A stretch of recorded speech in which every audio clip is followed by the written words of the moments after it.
I say, what-o! Welcome to the body of the kirk, one and all. Fellow Battenbergers of the congregation. I'm just getting my bits of paper, just to make sure that we've got lovely. So, welcome to the body of the kirk. I do hope you're well, fit and lively.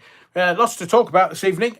I do hope you've brought the usual supply of Battenberg just to keep us going, because it may be a long evening without leaving the pews, obviously. And please do make way for others that might want to budge up and get next to you. So, large derrieres. So please do the decent thing, have integrity and allow others to join you in the pews. And what else is don't forget the altar wine. Yeah, we can't. Well, I have my own version. It is slightly red, if you can see that. No, you can't. Yes, you can. No. Hibiscus, said the doctor. And I mean, there's just so much to talk about, but let's get straight into it. And your comments. I'm sure I've forgotten something. Lovely. Andrew James says, please don't forget to smash the likes on your way into the body of the kirk. Please, even if it's late morning or early afternoon, we do like to have our likes smashed. Amalia Grassi, bring it on. I need some light relief tonight. P.S. I'm being shadow banned all over the place by RC YouTube again. Back doors, Amalia. They're always RC. Stuart, evening, Adrian. My favourite time on Sunday. Battenberg altar wine, entertainment and insights. Bring it on. You're far too kind, Stuart. But tonight, no, I won't get into it now. I do want to welcome the congregation as per usual. Andrew James says further, I saw the Rev earlier in his allotment wearing nothing but a straw hat and a smile. He's comparing his two veg to the church organ. Well, let me tell you, Andrew, whilst I was on the Lottie, as it's becoming known, I did get my onions out. They're a little larger than shallots, and my onions are definitely bigger than shallots. And I've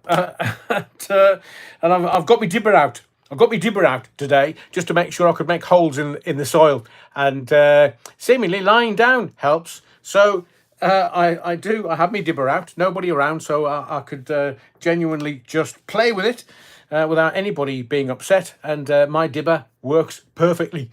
Neil Cunningham, good evening, Battenberg fans. Good evening, Neil.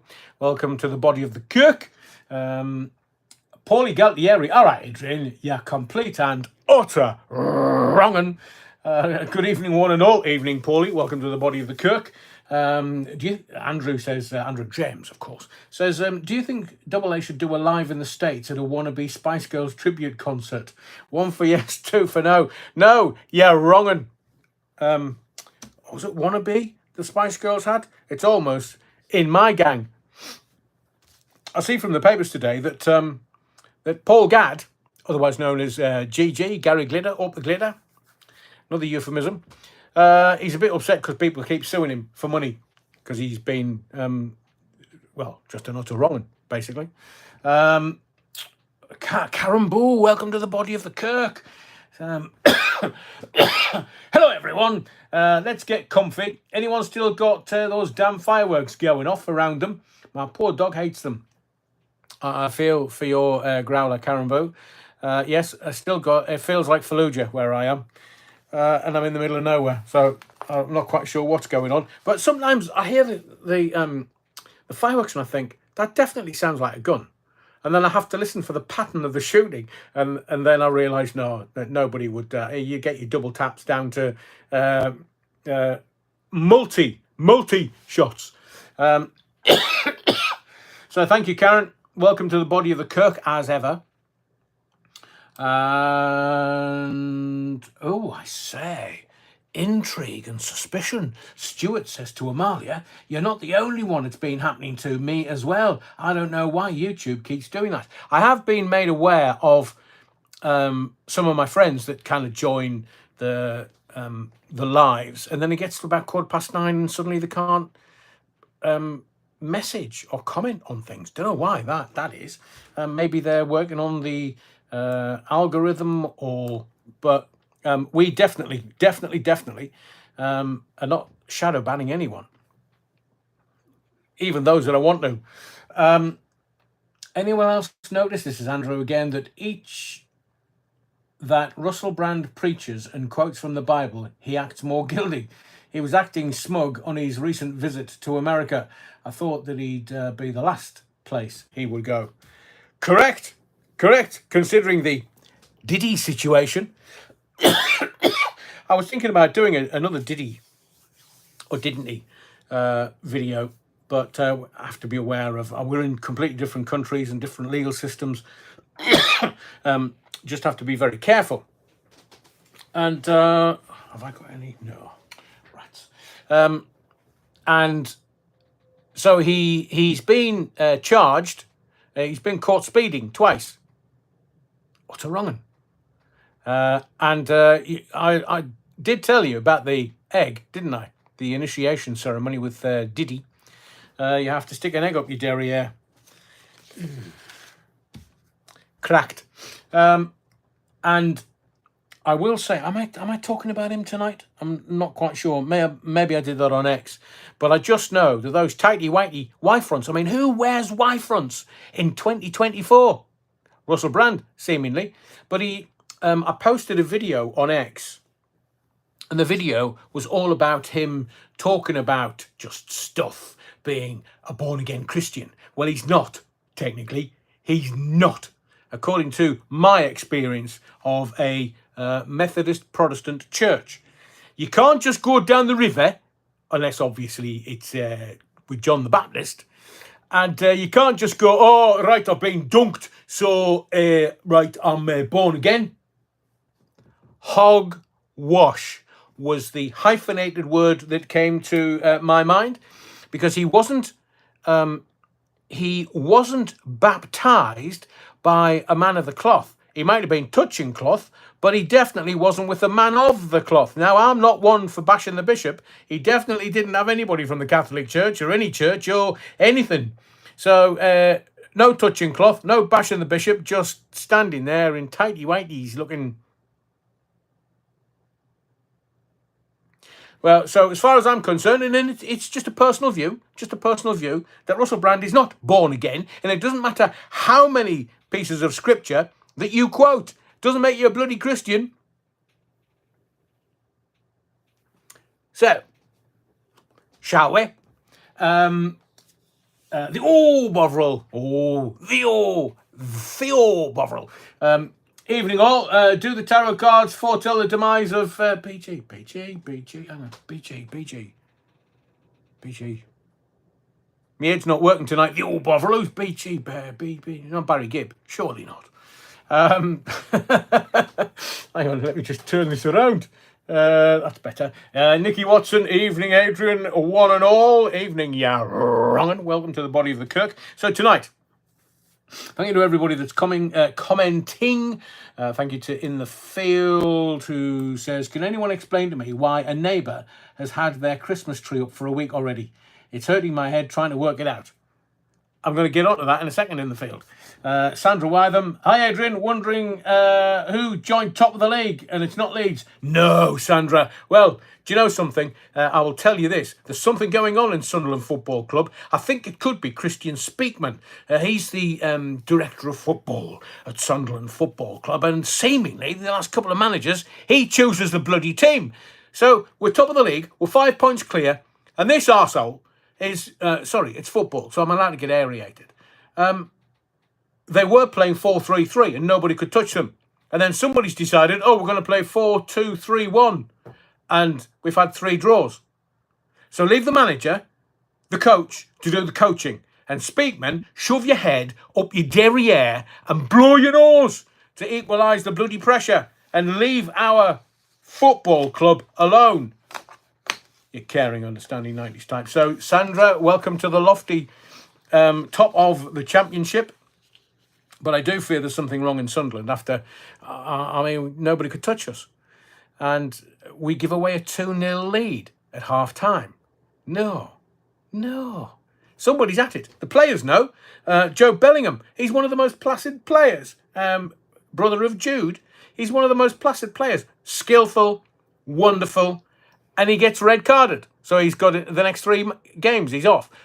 Either he's being sold to Borussia Dortmund or one of the big European sides for a bit of bunce, and he's not happy. He wants to stay at Sunderland, I think.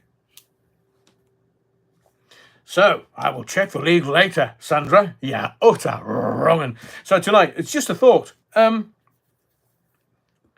I just lay this at your door, please? But if Trump stops the war in the Ukraine, and it looks like Putin's already agreed with it, that's £3 billion of UK taxpayers' money saved.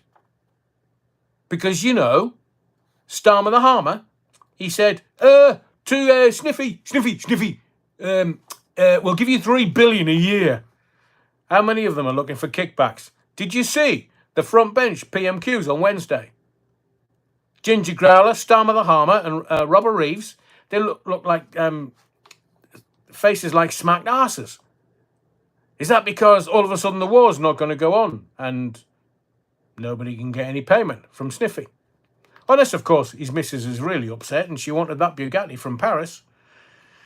But it looks like we're going to save £3 billion a year. Now, just sort of thinking outside the box, because it's only 1.2 billion a year that would give all the elderly that need it the winter fuel payments. So let's just have a guess here. Does Starmer the Harmer, two-tier free gear, I knew I was going to get that wrong, 2-tier free gear Starmer want to go to Lord Ali while they're in the flat together and say, Ali, should we give the elderly their winter fuel payments? Because we're going to get $3 billion a year back. Can't argue with that, can they? No, sirree, Bob. Anyway, we're going to talk about the Royals as well. It's heating up. Where's Ginger Sphericals? Any idea? He's not cruising around Portugal, is he? Oh, Megan, shall we? What was I going to say? Yeah, I don't know whether I've told you this, but sometimes it's challenging for me to remember the amount of stuff that I give you. But I did tell you. So, who's best friends with Ginger Spherical's wife? Oprah. And whose house did they stay in or rent until the staff complained to the owner and they had to leave? Toot sweet. Tyler Perry. So, best friend and mate whose house they can stay in for a good while, both like to frequent Diddy's parties. Diddy's parties where abuse took place and orgies took place and stuff that we can't really speak of on this particular channel of a Sunday evening. This is the Sunday sermon after all. No. So you've got Evening Retro. You've got Robert Norman, Touching Cloth. So you've got 2 luminaries that these 2 are friends with. I want to know, where did they meet? Was it at a Diddy yacht party? Was it at a Diddy party? Because they can't keep their story straight. I've told you before. We were told it was a roast chicken dinner. And then we were told they met online. And then we told it was a blind date. How weird, man. How many different versions of the truth? Or a truth? Or some truth? Or untruths are you going to tell us? Because if they've had to give us different stories, they're evidently covering something up. So let's tell us, Ginger Sphericals, did you bang your missus at one of the parties, or was your Uncle Andrew there before you? Just asking for a friend. Yeah, we're going to talk about that and Russell Brand. All I can say is there's not as queer as folk. It's that egg, I tell you, it's that egg. Maybe I should have brought one as evidence. We're going to talk about the Donald this evening because it's all kicking off in America. Oi, oi, oi. I mean, have you been watching all of these meltdowns, these democratic meltdowns? I don't know why they call it Democrats, because Democratic is the least of their worries. But if you've seen some of the meltdowns, they were epic. They were epic. But people clicked. There was one fat lad. I mean, he had moves that should have had their own postcode on them that were that big. He ripped his t-shirt off.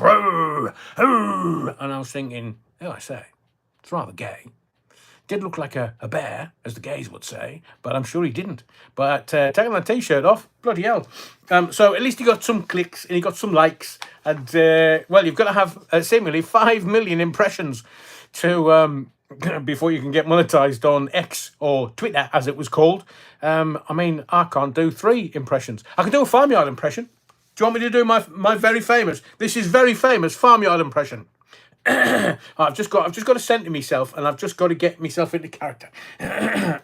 Farmyard impression, Adrian Allen. At least that's one impression out of me 5 million.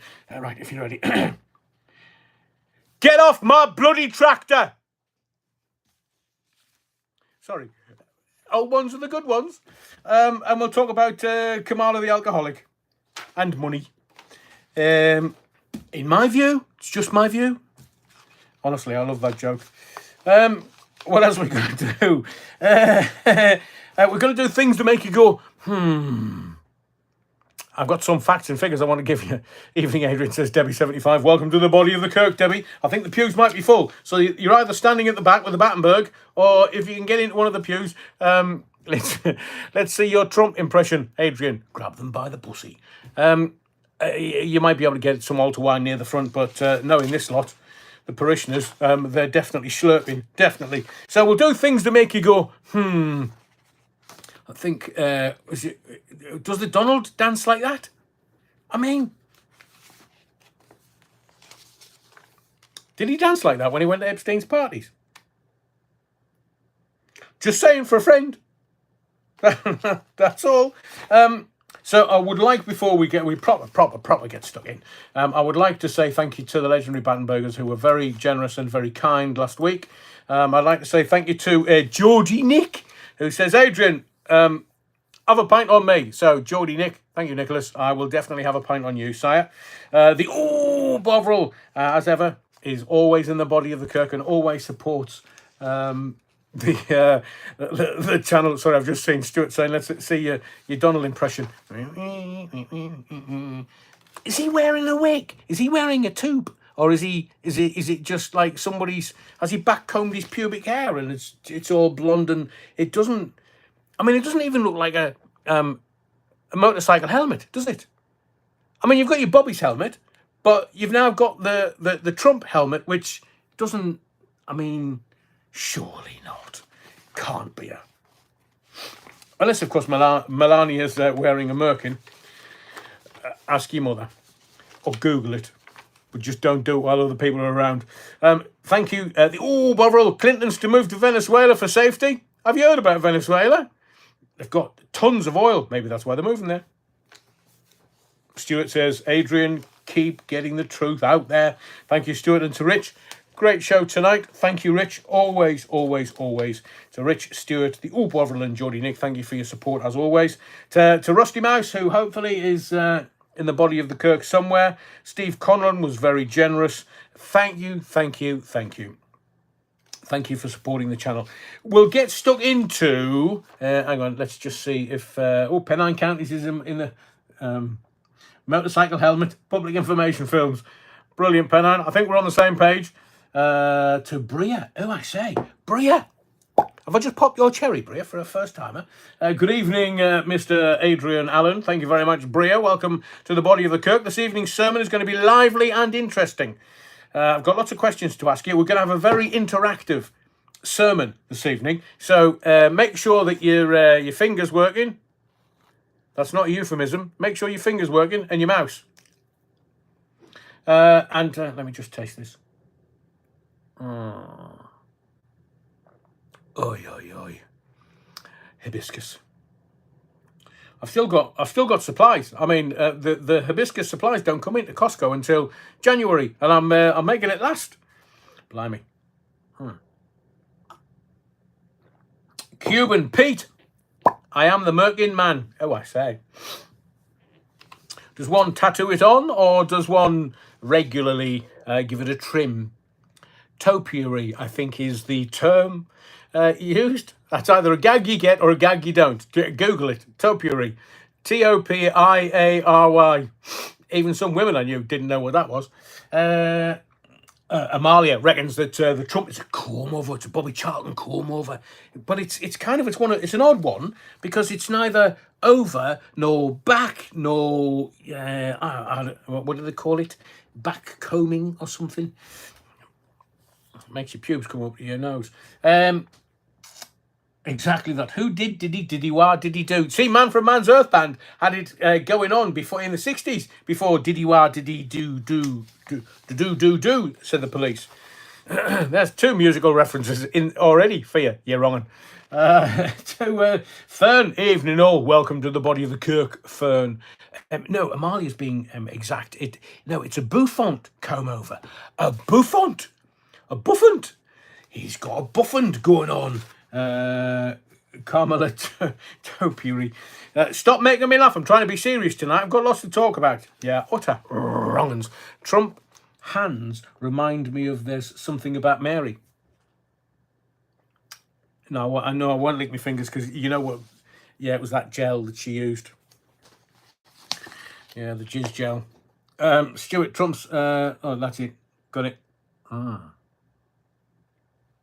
Laura Sands is in the body of the Kirk. Anyone remember Colin Compton's comb over? Oh, the Charlton comb over. I think did Nobby Styles. Why did they call Nobby Styles? You know why, don't you? You don't get called Nobby for nothing. Trump's hair looks like fiberglass installation. Paulie, that's cruel but funny as. I mean, the poor Democrats. They're all weeping into their lattes, and if only we could make them laugh. If only we could make them smile. Mind you, if they smiled, their probably face would have cracked. You Bovril, Trump's hair is all his, no bald patches. I thought you were going to say he's got baby oil on there. We're not talking Diddy again, are we? But then again, do you see, even the Donald didn't go at the Diddy parties. Wonder why. Top of 69. Seriously, how many kids does Starlin Starmer have? Maybe more than you think. Well, in things that make you go, where is it? I've written it down somewhere because I have to be very careful how I verse this. What do you mean you don't know? Top of 69's just told you. He's got more kids than you can shake a stick at.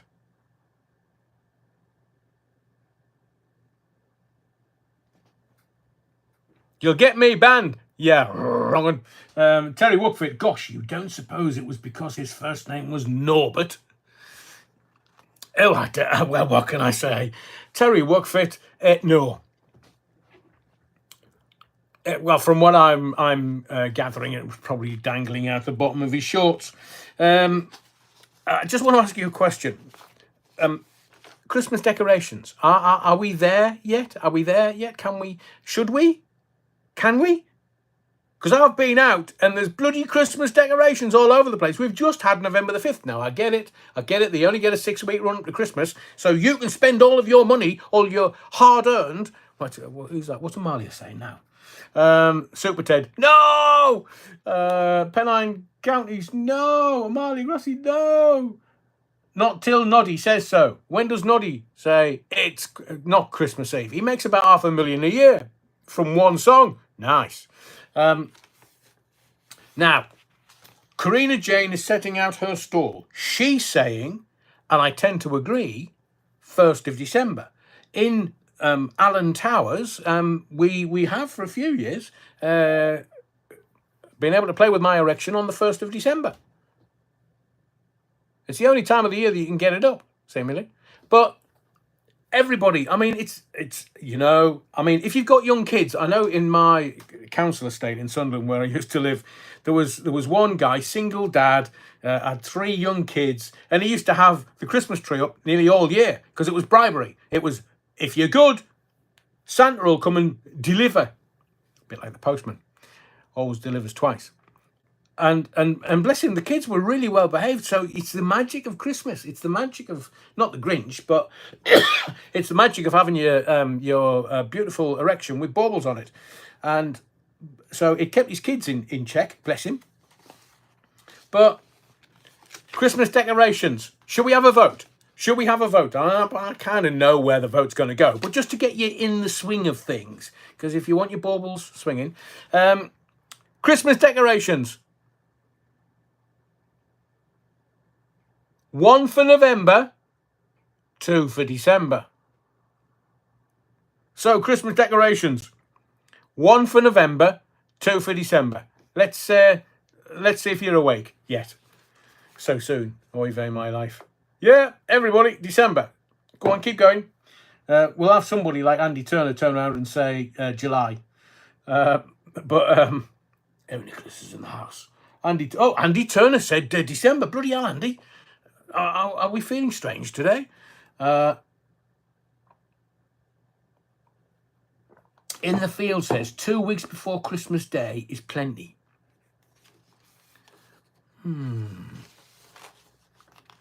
Bar humbug. Laura Sands 3. You're wrong. So we kind of the general consensus, and he was in the army, I'm sure, at one point in the Second World War. The general consensus is that December is right. Chasing 28, Smith 12. Even Stephen, 1st of December. So it looks like 15th. Andy Turner says 15th of December. Now, that's interesting. So do you kind of build up to it? Do you build up to getting your erection out and your baubles, and make sure that you can swing your baubles from your erection? But as I say, normally 1st of December for us. Otherwise, I start stamping my feet and complaining. I'm not. But here's the thing: are you one of those people? Do you put your presents in Scotland? They call them prizes. I'm not quite sure what that was about. I had to have a whole instruction on how to speak Scottish when I moved up there. Prizes? What's that mean? Points means prizes. So is Brucey going to come out on Christmas Day? No.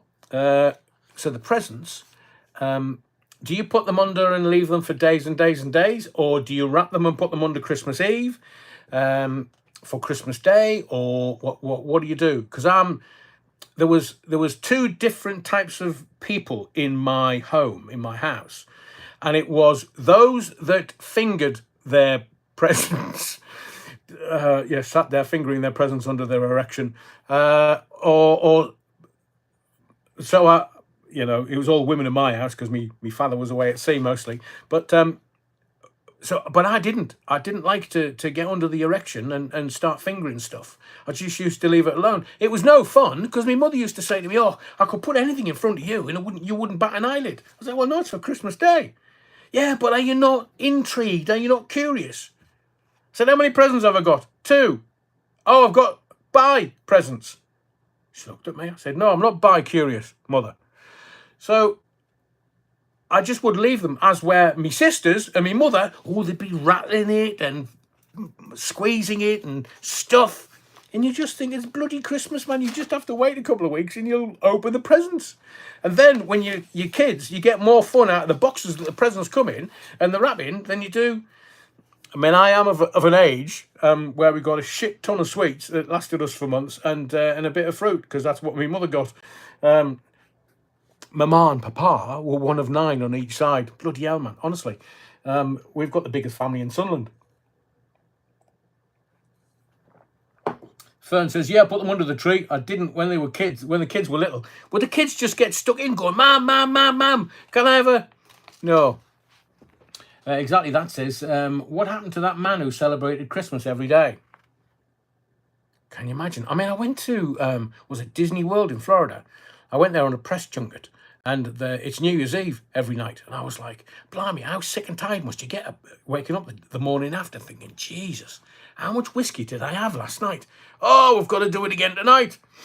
So, 100% firm. My lot like fancy advent calendars best. Yeah. I've bought the new Mrs. Allen a very, very fancy advent calendar this year. Hopefully it'll keep her occupied for 5 minutes. Keep her out of my hair. Tell you what, we used to have presents out till our house got turned over. Oh no, Terry. Well, my dad said we got robbed. My mum said Dad pawned them and went on the piss. Bloody hell, Terry. In Maya, because similarly, from the north, Terry, my father would rather spend it on beer than on his kids. May he rot in hell, the old bastard. But he would just go off to the pub and leave my mum to do everything. And my mum was so excited having kids and young kids, and I nearly caught her out one night. She was doing something, and I must have woken up at like, I don't know, midnight or 1 o'clock in the morning, and I was only barely 5 or 6 year old, and I heard all this kerfuffle going on downstairs, and I just shouted down, Ma'am! She must have shit herself. Can you imagine? Midnight, and all of a sudden one of the kids is up and you've got all the presents in the living room. Oh, she just soothed me, got me back into bed. I wasn't allowed in the living room. Couldn't work out why. Father Christmas was coming. Should have seen the mess he made. Stuart says Christmas is all about the kids. Don't tell that to Jeffrey Epstein or P. Diddy. You've got Gary Shabot. Welcome, Gary. Welcome back into the body of the Kirk. My best present was a Johnny 7. Oh, my Lord. Gary, I had one of them. Now, Johnny 7 in modern parlance is not what you think it is. It's not some new brand of condom. It was just the best thing in the world. It had a rocket launcher on it, I seem to remember. It had plastic bullets. Is that right? So, hands up, who had a Johnny? If you're old enough, because it might give us a small window, but I must have been, I don't know, it's definitely in the 60s. Hands up anybody who had a Johnny 7. It sounds so bad in 2024. I mean, you can't get arrested for it. But Johnny 7, oh, Gary Shabot, I've gone all wistful now. Gary Glitter's rock and rolling Christmas song. I don't know how much he makes from that. Oh no, I don't make any money. I don't make any money, you lying tart. That's my best Gary Glitter impression before you start. Terry Woodford, yeah, had a Johnny 7. Is that one? Take that down the range, Terry. Tracy the Celibate Sinner. No mince pies this year unless they are vegan and gluten-free. Have you noticed? It's really depends on the typeface that you use for mince pies on the box. Because the C sometimes looks like a G. I'll leave that gag with you. Work it out yourself. I'm not going to make it easy. And as far as mince pies are concerned, I always like a thin film of fur across the top of mine, because there's nothing better than a bit of hairy pie at Christmas. Karina Jane says, "What's a Johnny 7?" It was like it was a mix between a machine gun and a rocket launcher. So for a 5 or 6 year old, it was massive. And I'm not a size queen by any stretch of the imagination. Paulie Galtieri's just put a vision in my head. You dirty old tart. Oh, no, wrong one. Who's that? P.T. Ham says, did have was it Twister? P.T. Ham? You know that they use those at swinging parties, seemingly. Not that I've just been told by friends. Paulie Galtieri, Joe 90. Oh, the glasses, clever glasses. So Johnny 7 was like a cross between a machine gun and a rocket launcher. So it had a red rocket underneath that you could fire up into the air. It didn't go very far, just went up in the air. And it had some plastic bullets that you could use like a machine gun almost. But look, if you were playing, do you know the game Best Man Falls? Did you ever play that in school? We did when we were a kid. We also used to do ejector seat. Did you try that when you were a kid? Where basically you sat on somebody's legs and they just flung you up in the air. Oh, if you hurt yourself, well, it's your own daft fault for being flung in the air. But you could, it was imagination with Johnny 7. It was daring do. You could be wearing a British military. I've got suit in my head, and I can't get rid of the word suit. I'm not quite sure. Uniform. So you had a British uniform. You're making it up. You're making it up as you go along. But take your Johnny 7 out. Come on, lads. Let's go and intimidate somebody. 5-year-old with a Johnny 7. Alan says, oh, Batman car. Ebony says, Castle Grayskull. I think I was a bit too old for that one. I might have been in my 20s. But then again, whatever got me through the night. Rebound and Striker. What's that, Ray Norton? Gary Chabot says, a super gun. They're called super soakers now. It's like being in a porn movie. I'm allowed to say that because I'm not monetizing this. I'd have to call it corn or something if I was monetizing this. Play-Doh Monster Lab. Oh, Ebony. Yeah, quality. Hang on, what's Stuart said now? Just being told to behave. Steady on, Stuart. Karina James telling you off. British Bulldog. Malia, cross your arms. Here we go. Was it on one leg? Honestly, I was going to talk about some really serious stuff tonight, and we're off on a tangent already. Madman Matt, can anyone remember the game with 4 colours, red, blue, yellow and green? You basically had to repeat the light sequence. I got one of those every year, and an Action Man. Action Man's cool. Action Man was proper cool.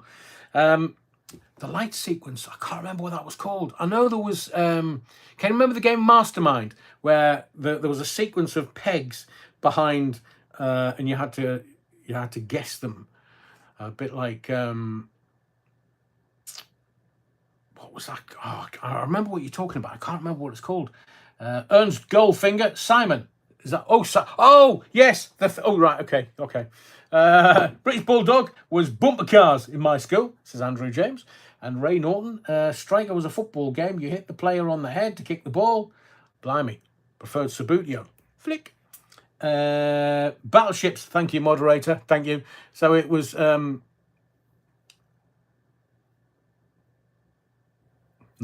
was Mastermind with the pegs, and then it was Battleships. Battleships went electronic in the 70s or 80s, and I was like, poor blimey. My favourite game, it's a board game, Risk. Cool, me and the lads used to play for days with Risk. Taking over countries and everything. Andy Turner, Kiss Chase, yeah, Mucky Tart. The Shoot Annual from Ebony, oh yeah. Beano, yeah, wonderful. The Bad Wolf Project, that's the one. Hang on a second, what did you just said now? In the field operation, I was shite at operation. Mousetrap, yeah, loved that. You used it. Kaplunk, remember Kaplunk? They actually rebranded it and bought it out years later. And I was thinking, oh, I'll buy that for myself for Christmas. Kaplunk, oh, there was a few hours lost. Monopoly was my favourite as a kid. I'm with you, Stuart. I did have a Sunderland Monopoly set. Sold it for like 100 quid. I jest you not. Online, because it was still sealed. Didn't ever play it because I just wanted to keep it. But somebody offered me 100 quid for it. There you go. Ripped their arms off. Mr. Men Bucks, still got mine. Oh, in the field. Yeah, Mr. Men, quality. Top of 69, Connect 4. Yeah, have a bit of that. Terry Wookfit, funny old thing, Risk is being played by our leaders. You've got that, Terry. Although the Trump is the art of the deal. The Donald is not taking any prisoners. Should we get into this? All this stuff that I've got for you. So the thing is, we're talking about Christmas in November. I mean, even that. Rally Chopper. Did you get your chopper out? Who was that? Tis was annual. Yeah. Oh, Ernst Goldfinger, I'm with you. T-shirt Sally. They did that on purpose. I mean, it got all the dads watching, and all the sons were like... My mum used to come into the living room on a Saturday morning going, what are you watching? Sally, Mum. Sally what? No, it's all right. It's just Sally. Just... no wonder I'm twisted. Bria, they play Monopoly with all of us every day. I agree with you, Bria. I am going to get into this, but where are we? Second week in November. Are we allowed to talk about Christmas? Yeah, why not? Sweet April Doll, Fern. Don't know that one. Buckaroo. God blimey. Remember that one as well, Andy. I always wanted a chopper bike. Never got one, says Fred Barker. Me neither. It was either the chipper, the chopper, or... What was the big one? I was too young. Oh, chopper with the monkey bar handles. Ooh, they were fabulous. Merlin electronic game, Wiggy Videos. Puck Plunk. Is that you being monkey, PTM? It's Kurt Plunk you're on. Terry Wookford, in the Sunderland edition of Monopoly, every other square was go to jail. Community chest was avoid the Provy man. Brilliant.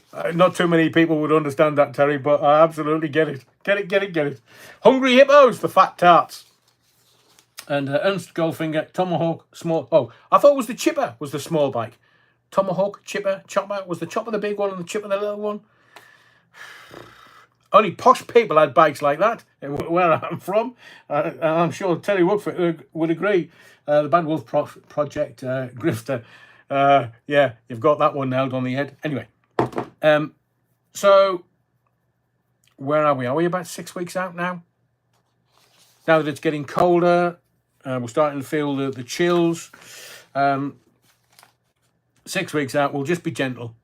We'll go Christmas-tastic a couple of weeks before, but I just wanted to know, and you've been very obliging this evening.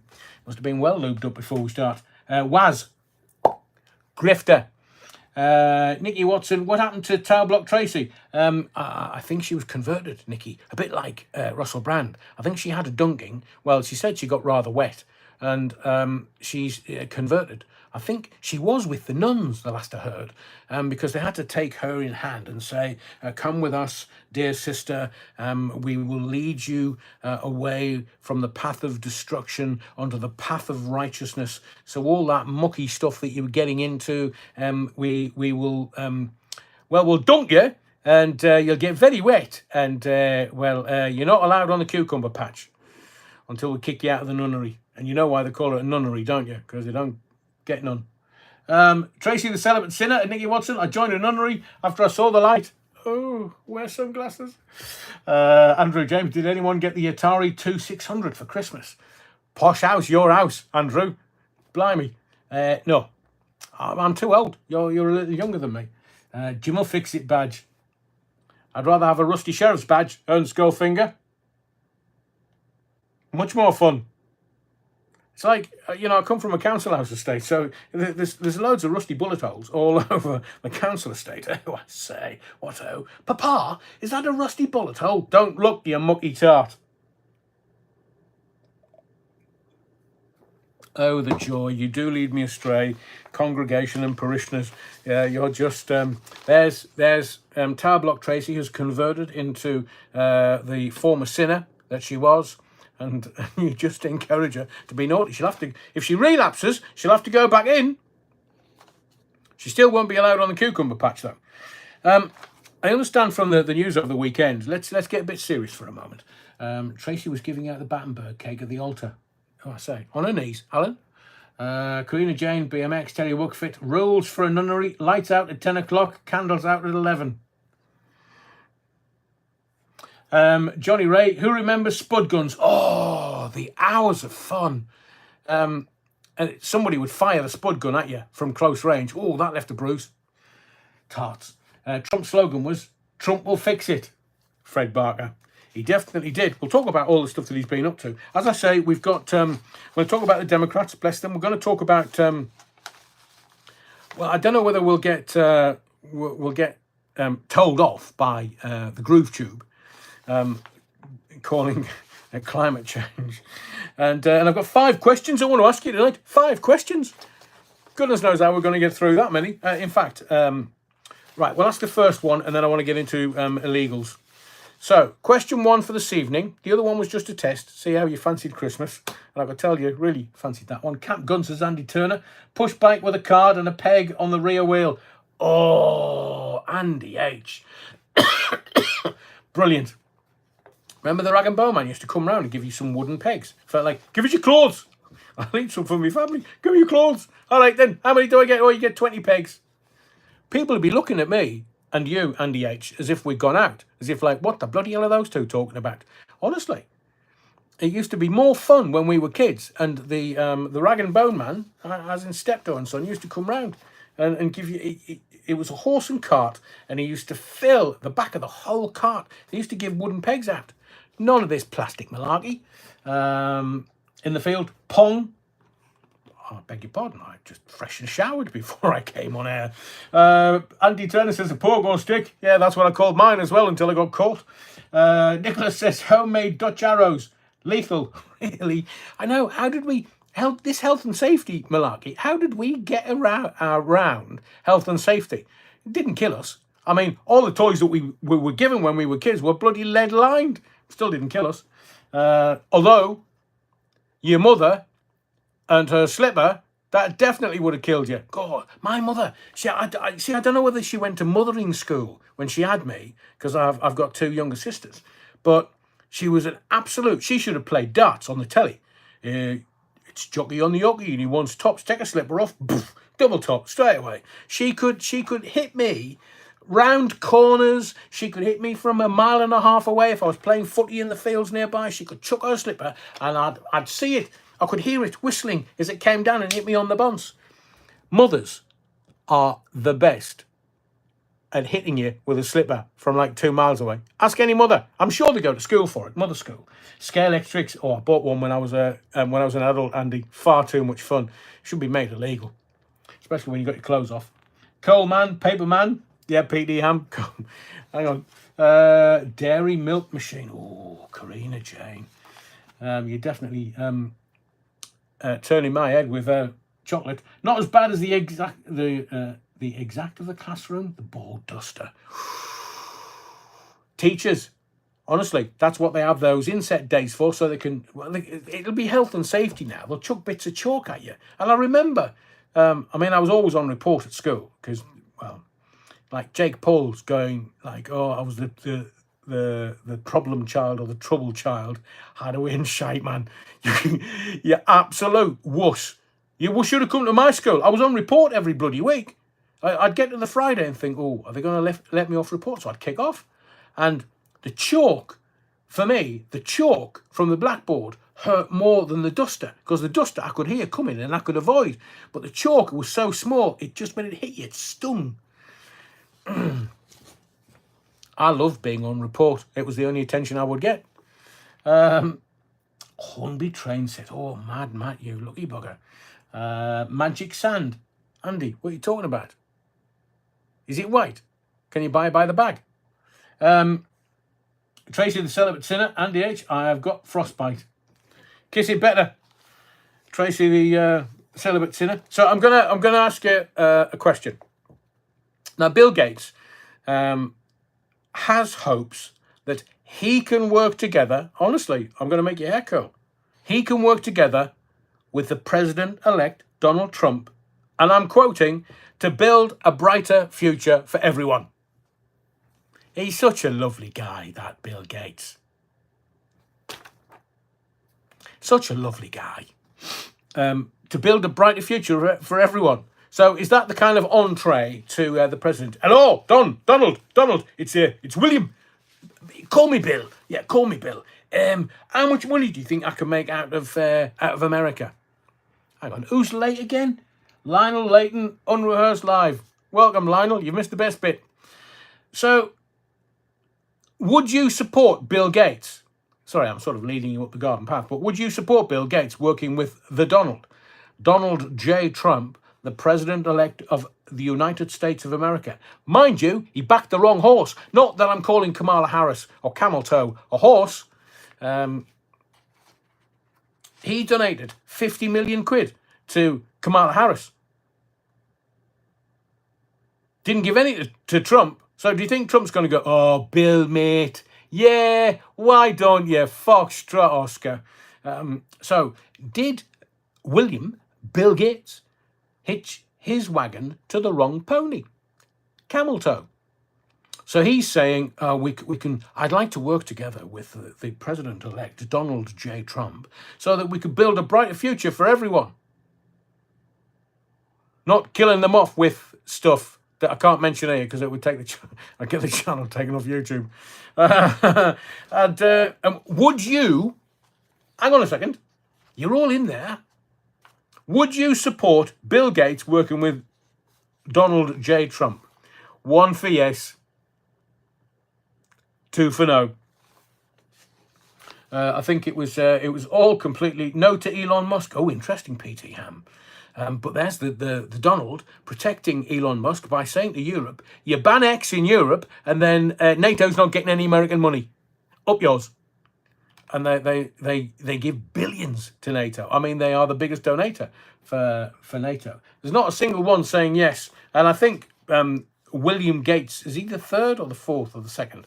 William Gates is a scary dude because, well, I do have. In fact, I was gonna give it to you in things to make you go, In there, I have a statistic.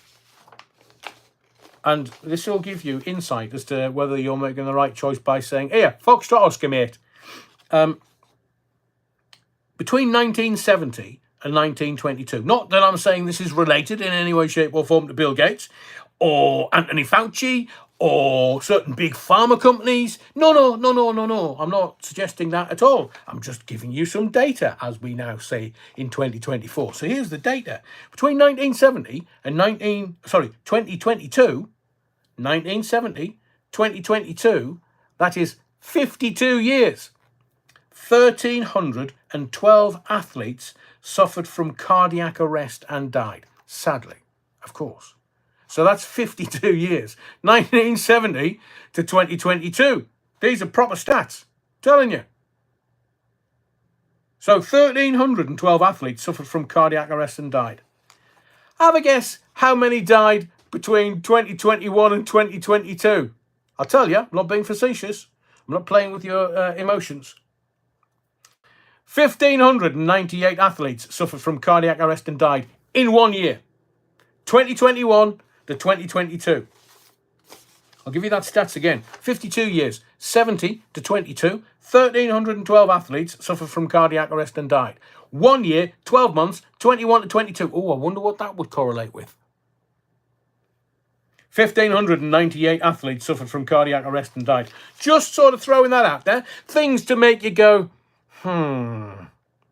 Not that there's a common factor, not that it's related to Bill Gates in any way, shape or form, but I'm just asking for your opinion, that's all.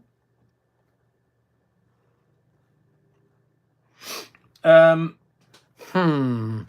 anyway, we'll do more questions in just a little while. Next one's about ginger growler.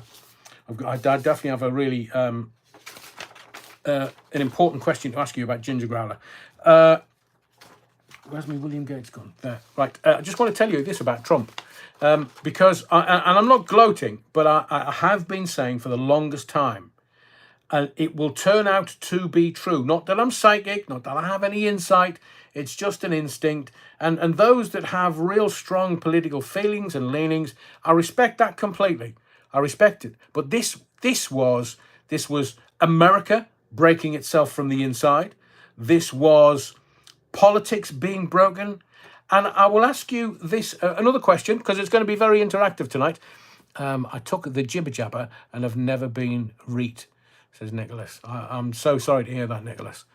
As I say, we judge not here. We are a community and we're right-minded individuals. We can see through some of the bullshit. But at the time, it was what they were doing was they were convincing us it was the right thing to do. So like Nicholas, some people will have gone, okay, yeah, it's the right thing to do to help other people stay alive. I want to do that because that's the right thing to do. It's only now that Fauci's backside's going 50p sixpence, 50p sixpence, and all the big pharma companies are going, and as Nicholas says, he's never been right since. And, you know, I've had some close friends pass away, and the jab, or the jibber jabber, as we say here, we don't say anything else because we'll get the ban. They've died from it, and it's been straight attributed to their death. So, sorry to hear that, Nicholas. Alan, you got those years wrong there, not according to my data. Because an athlete keeling over in the middle of a football game was a rarity I was only aware of until after the jibber jabber. One player. Now, they're all over the place. Even what's-his-face that Real Madrid and Spurs, the Welshman, he's got a defibrillator in his house, and he's only in his 30s. Why would he need a defibrillator in his house? Tracy the Celibate Sinner. Nicholas, we weren't right. Be the jibber jabby. Yeah, wrong. Alan says, same here, Nicholas. And Bria says, the world is in the same Roman Empire, not Seal Foundation, Magdalene Laundries. Ooh, I say, I need to have a look at that. Thank you, Bria. Stuart says, my friend's mum has breathing problems because of the jibber jabber. Brian, Dialand is the Magdalena Laundries Epic Centre. Is that in Ireland? Were they the... was that a story I've heard about the laundrettes in Ireland where they used to take the kids off the women that were pregnant?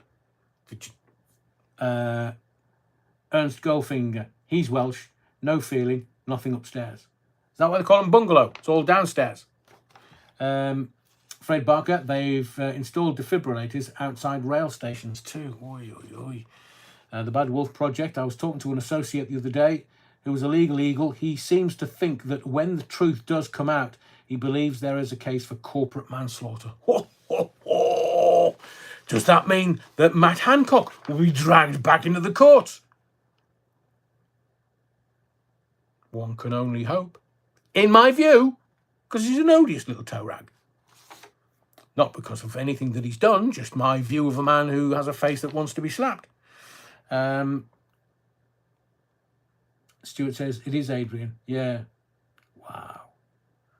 I remember my mum watched this documentary or a film all about it. I think they had to make it a film rather than a documentary because they could then cover themselves by saying, you know, for artistic purposes and stuff.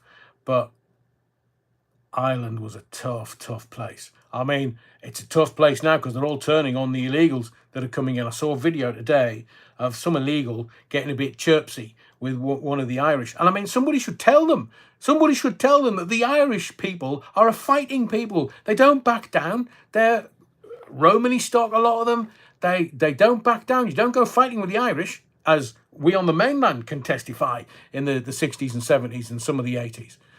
Not to denigrate anything that happened in the past, but, you know, Irish people. I mean, my martial art dojo, Hombo Dojo, which is kind of like head dojo, is in Dublin. And I love my ninja buddies. I love them, but bugger me, they're fighters. They are fighters. And when you're I can say this because I'm not identifying anyone because he's God blimey, he's some unit. So basically, for a black belt in the flavor of ninjutsu that I train in, you're told, right, fight, and it's full contact. It's headshots, full contact. You got to be skilled, and it's you keep going until the head of the organization, Bajinkan Brian Dojo, who's a wonderful, in my view, one of the best teachers of anything in the world ever. He's a wonderful man. But you do your black belt, you're on the mats, and they go, Yame, which is begin, start. And you start fighting. And the only time you have any clue that you're coming to the end, and you've got to keep going, sometimes it's 20, 30, 40, 50 men. Sometimes they'll have 30, and they'll stick them in once, and then they'll go back again to the beginning. They will go until they think that you are on your last legs. And then they stick in somebody that we call Conan. He's a lovely guy, lovely guy, but oi, Jesus, he can fight, man. He's like, he's just steel, and you've got to fight him, otherwise you don't get your black belt. And then it's a matter of the other black belts thinking, did he do all right? Did he? It's not none of this sporty malarkey. This is proper testing you, breaking you, and then testing you. And that's when you're on your last legs and you can't fight anymore, that's when they stick Conan in. Oi, he's a big boy. But, you know, if you get your black belt, you come out of that thinking, oh, I can take anybody on 20, 30, 40 at a time. I wanted to, Tom Harley's, I live in a bungalow. It's very nice. Is that because there's nothing upstairs with you, Tom? I'm jesting, of course. Gidney. Daughter's best mate's mum is a sister on an ICU with... within 2 weeks of the rollout, She told my daughter not to go near any of the jibber jabbers as her unit was full of reaction cases. I do hope the truth comes out at one point, at some point in the future. And I think it's going to come out because of Trump. Now let's start with, and this is the reason why I'm not a particular fan of any of his politics. I'm not a fan of the man per se, but I'm going to ask you another question. Have you seen the way that Donald Trump has come out of the blocks and has gone, right, you tarts, we're getting this done, we're getting this done, and we're getting this done. So I want to ask you a question now, and we will be comparing and contrasting him to Starmer the Harmer. But do you see Donald Trump as a dynamic leader? And it's a two-part question, but there's only one answer. Either yes or no. Do you see him as a dynamic leader? Or do you see Keir Starmer as that dynamic leader, like Donald Trump? Is Donald Trump dynamic? Yay or nay? And is Keir Starmer, well, he's knocking kids out left, right and centre. Do we want a leader like Donald Trump? Because all we're getting is Ginger Growler, Robert Reeves and Starmer the Harmer. I mean, their faces on Wednesday, honestly, they were ashen. And so anyway, one or two. Do you want a leader, not Donald Trump, but like Donald Trump, coming out of the blocks going, right, this, and getting straight into it? Is that the kind of leadership you want for this country? One for yes, two for no. One for yes, two for no. It's not about the man's politics. It's about the dynamism that he's brought to his leadership. And he's not even in office until January. Because if you look at Starmer, he's just so wet. I mean, there is at least two women that found him attractive, but you just go, is it the power? Because it's definitely not, he uses his personality as contraception. Or P.T. Hamza abstained. I get it. Honestly, I do get it. Because Trump is not everybody's cup of tea. But that's not what I'm asking you. What I'm asking you is, in essence, do you want a man, or woman for that matter, Thatcher if you want, or Ginger Growler if you wish, depending on the hue of your political leanings, do you want somebody that's going to come out and go, right, this is how we're doing it. We're sorting this, we're sorting this, we're sorting this. And none of this climate change malarkey. Oh, no, I'll get another strike for that. Climate change malarkey. No. So Trump today, we're going to terminate the Green New Scam. I'm quoting directly. We're going to terminate the new green scam. I know I've got the words around the wrong way. Why aren't we creating great energy plants, great sources of energy, instead of playing the game with wind that is ruining everything, killing all your birds, destroying the fields? It's a green scam. Trump says, and I quote again, I'm all for clean energy, but you can't destroy your country over it. It's not going to fire our plants. That's not, sunflowers. That's energy plants. Fire up those plants, he says. We've got to get them going. And the only thing that can do that is fossil fuels right now. Fossil fuel and nuclear. So let's have the lads back down the coal mines, if you don't mind. But there's Germany absolutely tanking, and I've told you this for months and months and months, if not over a year. The oil pipeline out of the Black Sea, west through Europe, into Germany, all the oil that the Russians and the Ukrainians, maybe the Turks and the Bulgarians, but all the oil and gas out of the Black Sea was meant to be piped into Germany so that it would power the German economy. And that hasn't happened. And the German economy has tanked. Now, I'm telling you, 20 years ago, Germany was on to Tony Blair because he was in power, and on to France going, here, lads, we can't do this, man. We're taking 100,000 illegals every year. We can't sustain this. So you're going to have to take some. At the time, France was doing about 40-odd thousand, and England was doing about 20-odd thousand, but 25,000 a year. per year. Mind you, the numbers were massaged so that they would count the male heads in and they would count the male heads and the wives and the kids on the way out. So it would look like we were getting rid of shit tons of them. Oh, brilliant, says Tony Blair. We're getting rid of loads of them. No, we're not. So we had to increase because Germany was getting too many. And now Germany is on its knees. A bit like Kamala Harris. So the Donald has come out and said, because he's been watching politics for many years. Over 50 years. He's been not a politician, but he's been a businessman and knows what's what. So he's been watching the demise of Germany, and it's taken them nearly 100 years to kill it off. They were in a really bad place in the 1930s, which is why, AH appeared and started promising them all kinds of bits and pieces. But the Donald knows what's what.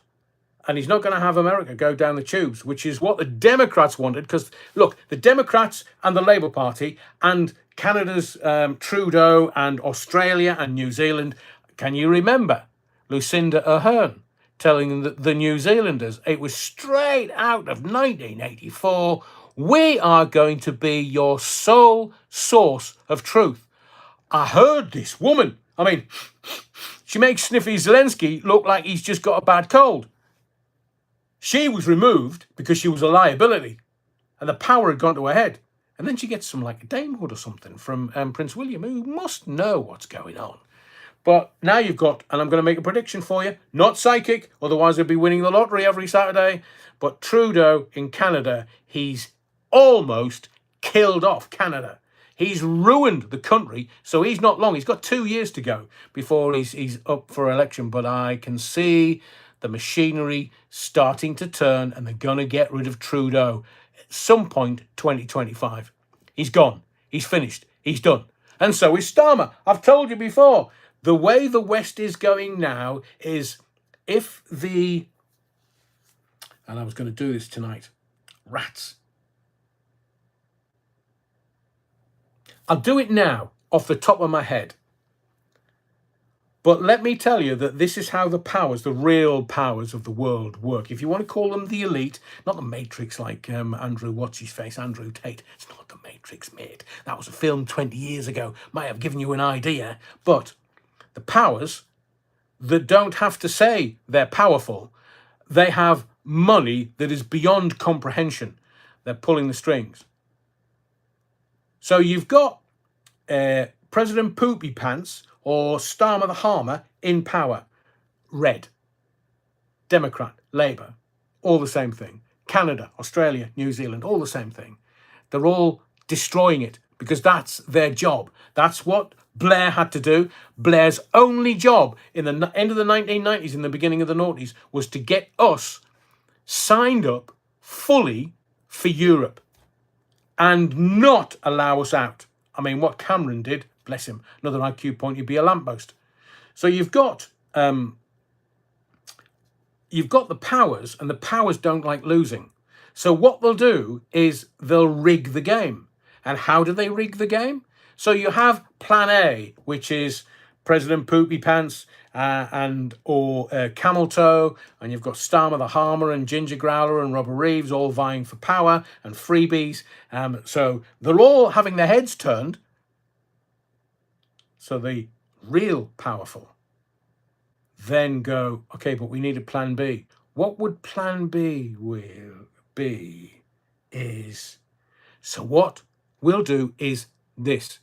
Ursula von der Leyen in WEF in January, have you forgotten this? When she was talking to Klaus Schwab, she said, what we've got to do is take the next couple of years to get them to trust us. Not Liz Truss. Sorry, Liz Truss. Trust us. And when she said it, I was thinking, that's not the playbook. That's not what they're supposed to be doing. That's deviating. And let me tell you, there's a load of deviants in this strata of humankind. And she said, we've got to get them to trust us. That's me and you. Get me and you to trust her. Why the bloody hell would we trust her? I wouldn't trust her as far as I could spit her. So what do? You and I think Starmer the Harmer is the way, is the path, the truth and the light. No, he's just a very naughty boy that knocks out kids. That's not with his wife. Did I say that out loud? And, oh, by the way, there are some foreign papers, some foreign news agents that have the story, and are going to publish. I wonder if the world is one now and which truth platforms it's going to come out on. So the foreign press have got it. They're going to publish. It's going to be in this country via Twitter. Not via the mainstream media. The mainstream media wouldn't wipe me backside with it. At a push. So, Plan A, Starmer, Poopy Pants, all the left politicians, all the left governments, literally killing off the countries. And why have they got to do that? They've got to get rid of the royals. They've got to get rid of the bloodlines. They've got to absolutely smash these countries to smithereens so that it breaks down. And then it's a great reset. And then what they do is they rebuild from the great reset. A bit like Ukraine. The war's over. I've told you before. Sniffy, months ago, was being told, you can't win it, but we'll do enough so you can't lose it. And Vladimir Putin, because they're both called Vladimir, you need to start negotiating peace, lads. Because you've got to start negotiating peace. And there's Donald the J. He's in power and he's gone, right, I'm going to stop this Ukraine war immediately. So they've laundered the money as quick as they could go because they knew that the war was going to come to an end. They've gone and laundered the money. They've washed the money as quick as they could go. So Plan A, which was kill everything off, not build everything up, destroy everything, so that they could start rebuilding the countries and make a shit ton of money and sell arms and armaments to these countries to batter the hell out of each other, and everybody's making shit tons of money. Plan B, Ursula von der Leyen. Let's get them to trust us. Notice how they're all bloody German. Let's get them to trust us. Donald Trump's gone into power. Now, hang on a second. You believe that he's his own man? Don't be silly. He might love the art of the deal, and that's why he's being put into power.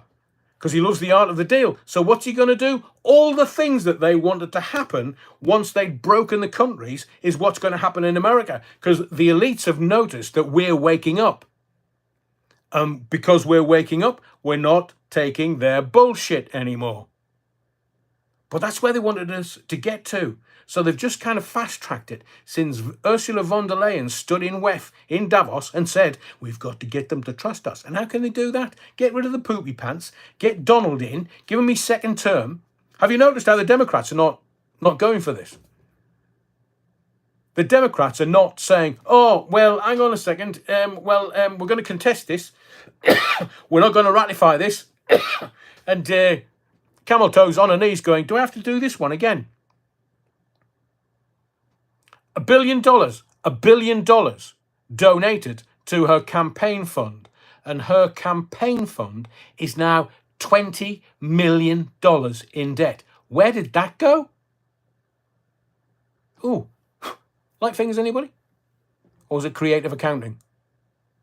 20 million in the hole, and you had $1 billion to spend on a 100-day campaign. Holy Jesus. So I believe that we're now entering into a different game because they've still got us thinking that it's the first game. Poopy Pants and Starmer and Lucinda Ardern and Trudeau and the Australian Labour Party. We're still focused on that. And all of a sudden, they've switched the game and it's bad cop, good cop. Trump's come in and gone, I'm the good cop, mate. I'm good. Make America great again. Make America healthy again. We're going to sort all this out. We're going to blow up all big pharma. We're going to blow everything up, metaphorically, of course.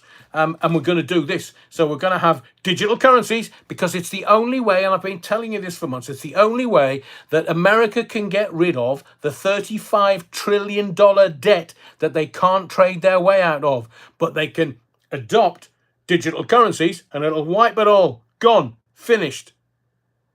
And the digital IDs. Hang on. Trump calls Putin. Donald Trump warns Putin not to escalate Ukraine war in a personal phone call. Hello, Vladimir. Whoa, it's the Donald.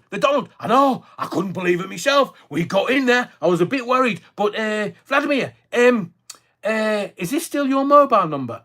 Yes. Right, okay. Leave it with me.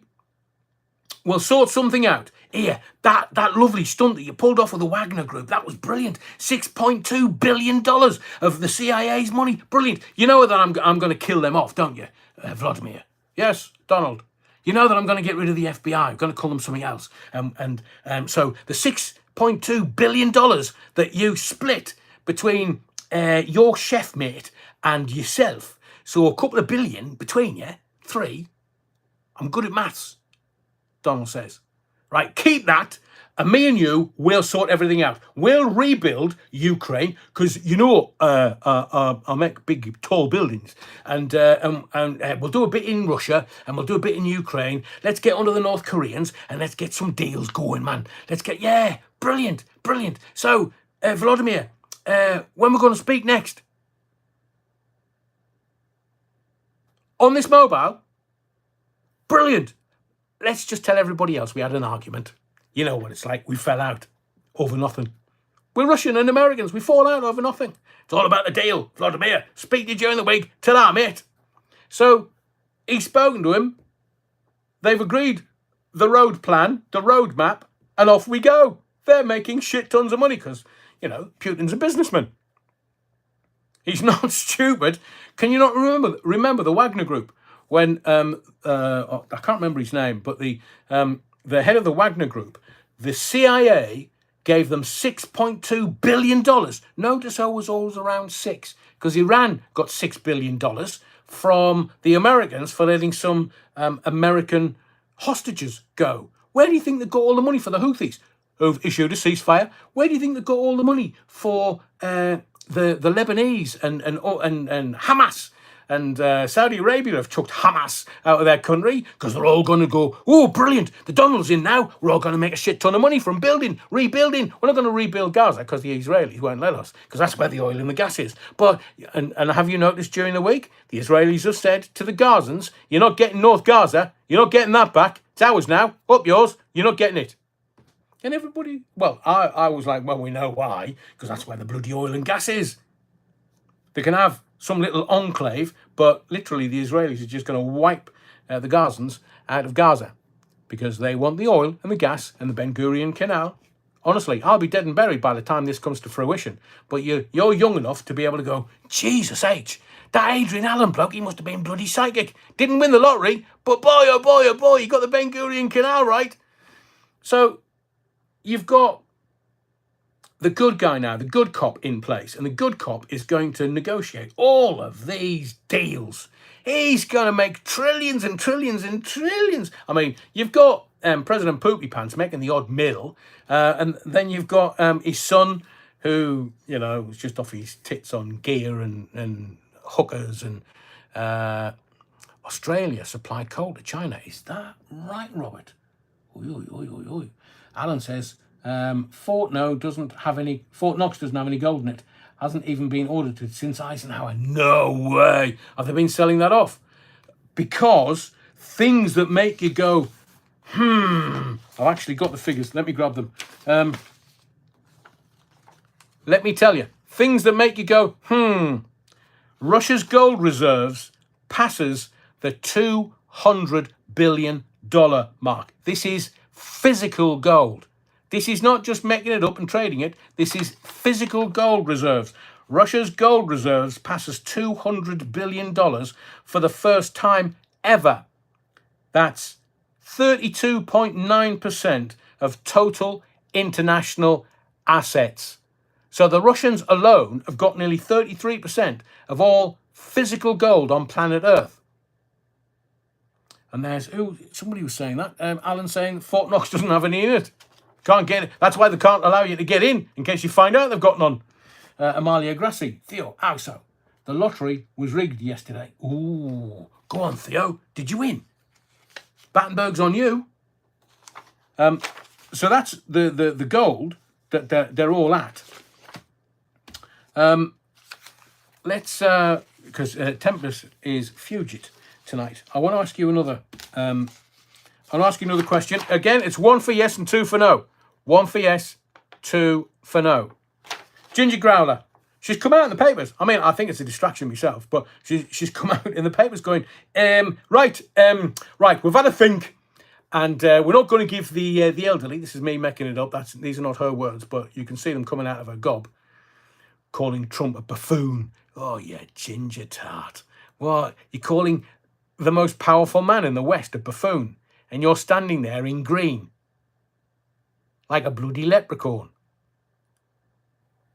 So Ginger Growler has come out and said, oh, right, we're going to organise a 4-day week. What, for the same money? Yes, the Labour Party, we are the party of the people. What we're going to do is you only have to work 4 days a week. There's some of them that the Labour Party is propping up that don't work 1 day a week, let alone 4 days a week. When me and you have knocked our pipe out for bloody decades. No, Ginger Growler, no, 4-day working week. You can just see that this is a distraction. From what? From finding out she told good old Donald the J that he was a buffoon. I'm not going to talk about David Lammy. What a prat that boy is. I mean, if brains were dynamite, he wouldn't have enough to blow his cap off. And he don't wear one. I mean, he's just been so disrespectful. So you know what's coming, don't you? Hello, it's Donald. Is that Storm of the Harmer? Oh, hello. If you look at Twitter, there's a little video that somebody's done that is too funny and possibly close to the truth. Yeah, right. Kia, man, 2 tier, 3 gear. Are we going to negotiate a nice relationship and a good deal? Yeah, of course. They don't call me 3 gear for nothing, Your Royal Highness. My name's Donald. I'm not the Royal Highness. Yeah, whatever. Yeah, I'm sure we can arrange something. Yeah, well, you can get that fucker, David Lammy, out of your cabinet and tell him to Foxtrot Oscar. Sorry for swearing. Get him to Foxtrot Oscar, because he's an absolute bloody liability, calling me all the names under the sun. And oi, Ginger Growler, what are you going to do with her? Well, I can't tell you that. If the press get hold of that, I'm finished.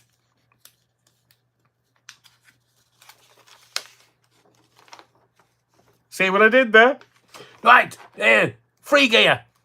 Yeah, get rid of David Lammy and I'll come over. Is Liz still around? Is she still kicking and flinging? Or is she... Oh, no. Our king, sadly, our queen died. And, well, we have a king now, Charles. Remember her weak little child called the Prince of Wales? Yeah. Well, he's a king now. No way. He managed to get the top job. Bloody hell. I thought he was a bit weak. How's his son, Prince William, getting on? Has he pegged it yet? Oh, no, Donald, we can't say that in public. No. So, yes, come over. We'll put you up in Windsor or Buckpal. You can have Buckpal to yourself, because according to the king, it's a bit windy. I think that must have been what he ate for dinner. But he says it's windy and it's cold, so you can stay there, coming from California, because you love the cold. Sorry, Florida. So, I'm going to ask you a question. Another question. 1 for yes, 2 for no. Sorry. We'll do 2 questions in quick succession. First question. Do you think a 4-day week is a good thing for our country? Not just Ginger Growler. 1 for yes, 2 for no. That is funny. Lammy and Cooper look like Lauren and Hardy today. I bet they did. Do you think a 4-day week is a good idea? 1 for yes, 2 for no. See, we love our regularity, don't we? We love routines, right? Everybody's a grafter. Love that. Everybody's a grafter, apart from Ginger Growler. She wants to do a 4-day week. Slacker. Alan says, not sure. Maybe. Yeah, well. Second question. This is a better one, right? Stop. This is a better one. Who is the most hated man in Britain? Starmer is 1. London Mayor Carnage is 2. Who is the most hated man in Britain? Not you, Terry Wookfit. Who's the most hated man in Britain? Is it 1 for Starmer or 2 for Carnage, the Mayor of London? Who is hated more in Britain? 1 for Starmer, 2 for Carnage. Oh, interesting. They're both hated equally. Not that I'm encouraging you to do anything or say anything. I just want to know your view on who is hated more in Britain, Starmer or Sadiq Carnage. Debbie 75. Equally bad, really. That's the zeitgeist. So Andy H is saying 1 and 2. Stuart's saying 1 and 2. The old one, both. Wiggy Videos, both. And Scove. Yeah, there's your hat trick. I mean, if you look at Starmer, or if you look at Carnage has made 10 million quid whilst he's been a politician.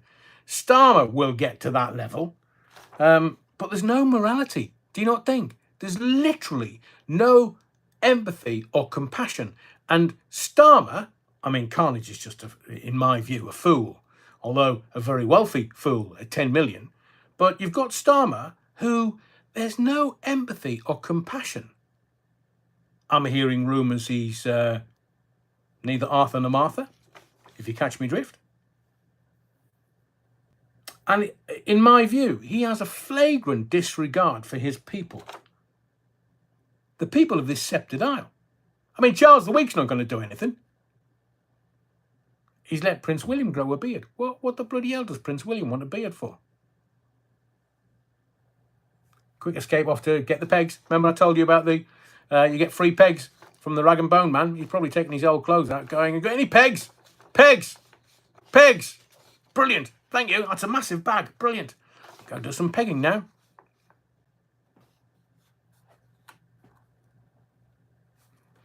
Yeah, I've got a face for it. So, no morality, flagrant disregard for me and you. Just get him gone. Honestly, stop mucking about. But is there anybody in the country, Farage maybe, that could take over? That's why Farage was there in Mar-a-Lago with Musk, Trump, RFK Jr. He was with the most powerful men on the planet. And you've got Ginger Growler and Robert Reeves and that odious little toe rag, Free Gear Starmer, sitting at PMQs. So, you know, today, the reason why young Farage wasn't there, because he's only got 5 MPs, he's not allowed to lay a wreath. But there's the DUP. They've only got 5 MPs, but they were allowed to lay a wreath. They will do everything in their power to disempower Nigel Farage. Everything within their power. He's making tons of money, but they're going to make it very difficult for him to ascend to power with reform. And that's why he's over with the Donald going, look, Donald, what should we do? And I'm sure the Donald will help him. That right there, the most powerful politician in this country. Forget jockey height and forget the DEI hire, the new head of the Tory party. She will not be there. She will not be there. And I will lay a pound or penny bet she will not be there as the leader of the Tory party. She's got no clue, man. She's absolutely got no clue. She's not going to lead the Tories through the next general election. I'll guarantee you that. And we've just got buffoons this side of the water. But Nigel Farage, I do wish him well. I think it's about time we got rid of the status quo, the political classes. They can Foxtrot Oscar, and let's have some newness. Let's have a breath of fresh air. And all Farage is going to do is just going to copy the Trump playbook. in 29. But will we last that long? I doubt it. I doubt. I mean, Labour are going to get one term, if they're very lucky.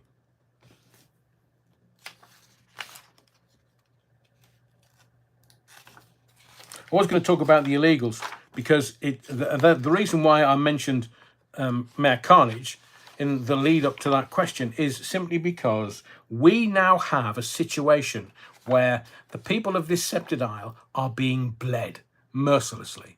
And I mean metaphorically, financially. They're being bled financially. Above and beyond anything that we've experienced before. And now they put the bus prices up by 50%. Now, it might only be £1, and some people can afford that, but some people can't. Free sausages and free buses, I know.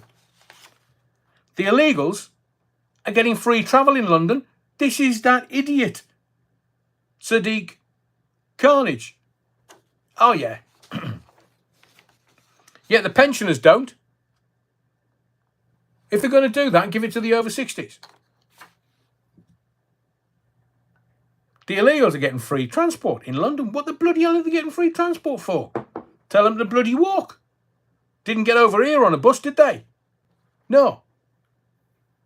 And in London, Stan, we've got all these illegals come across that don't even like the bloody country. They love the money. Do you know how much it costs us? The average cost to accommodate an illegal in this country for 1 year, 40, I think it's 41 grand, 40 to 41 grand. Yeah, Marley says water's going to roar next year. I've quoted the film The Big Short, with the main character who made tens of millions by shorting the subprime market in 2008. That's when he made all of his money. Can't remember his name, but he put all of his money into water. It's going to come to fruition 2008, 10, 16 years later. But the average cost to accommodate, so all these hotel chains that are housing them, some of them were going to go under. Neeson? Is that then? Some of these hotel chains were struggling anyway financially. So obviously they're going to go, when the government goes, right, can we just fill your hotel up and we'll give you this amount per night and this per person? And of course they're going to say yes, it's about profit. So they're being bought off, a bit like the newspapers, the mainstream media. They're being bought off with advertising. So the Albanians have come across here, and they don't need to because they're not necessarily landlocked, but they've got countries either side of Albania. They're changing the cocaine trade. They're changing the recreational gear trade in this country. I mean, I went to Lisbon, Portugal, maybe last year or the year before, and I was out with the new Mrs. Allen, and it was getting fairly late. It was about 10, half 10. I was just going across this crossing, and this guy offered me a bag of Charlie. And I thought, that's a businessman. Because he's looking at me as the older guy, thinking that I'm going to be ready for me bed at 9 o'clock. So like, here, here's a bag of Charlie. That'll keep you going all night. I might invade Poland next. And I just looked at him and went, oh, yeah, man.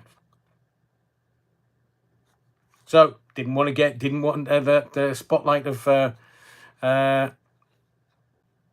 awareness from the police on him, so he just disappeared. But I thought, very clever marketing, just have a look at the old ones. It's getting late in the night, they might need something to pep them up for a week or two.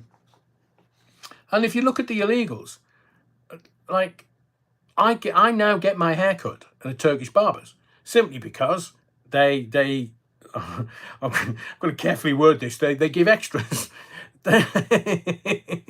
No, you're wrong, and it's never a happy finish. They just, they know how to cut hair. I was in Turkey recently, so I didn't manage to get a Turkish haircut in Turkey, but, there's a load of Turkish barbers. Where are they coming from then? Why would they leave Turkey? I mean, comparatively, this is a very expensive country to live in. Why would they leave Turkey? Unless, of course, they're not Turkish. I mean, there's loads of Brits retiring to Turkey because it's quite cheap to live there. And the services are very, very good. And Albania is in NATO, the North Atlantic Treaty Organization, and they're possibly joining Europe at some point. So why would they want to be here for? So the illegals, you know why they don't fly in via Ryanair or EasyJet or like, 50 quid one way? Because on your visa, you've got to have skills to come in here, which is obviously why they're all cutting bloody hair. So when they come in, oh, I'm a barber. I can cut hair. Can they shite? It's cheap. And some of them are coming in with a criminal record, so they can't put on their visa, I want political asylum. Oh, you've got a criminal record, right? Foxtrot Oscar, back you go. Because as you have worked out, if you're sentenced to over 5 years in jail, if you go to America, which you can't now because you've got 5 years in Chokey, or you've been sentenced to 5 years, whether you serve it or not, you're still being sentenced to 5 years. You can't go to America. You land in America, they go, no, you're not allowed in. So we're going to put you on a plane. You're going to have to pay for the ticket and you can Foxtrot Oscar. Why aren't they doing that in this country?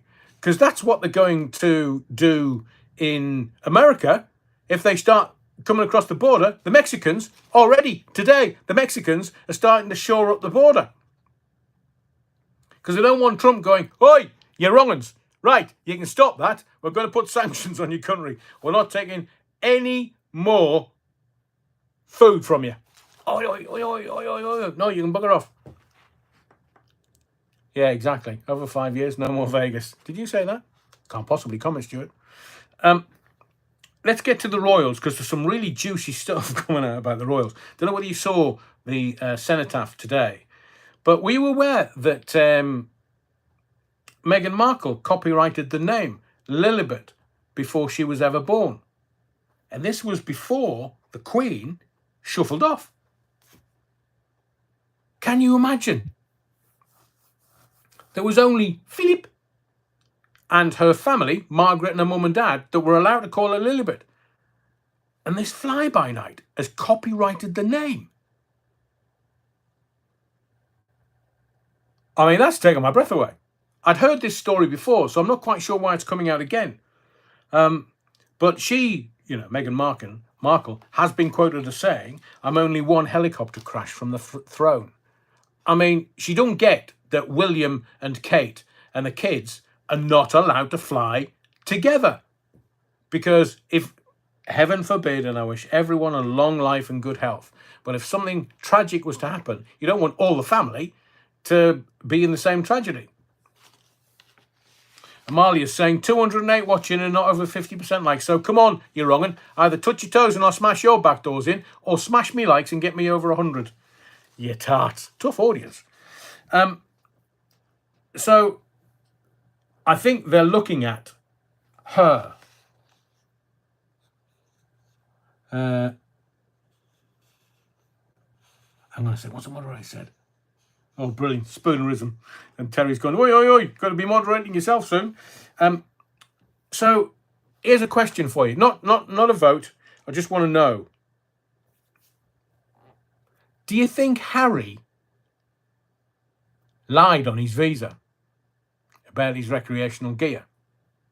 Because he put it in the book. There wouldn't have been a problem if he hadn't put it in the book. Why? I mean, I've told you before, he's not the brightest. You blow up his nose, his brain's so small, if you blow up his nose, he's going to go off like a referee's whistle. So did he lie on his visa? Or did Uncle Joe Biden's Democrats smooth the way for his dad? Whoever his dad may be.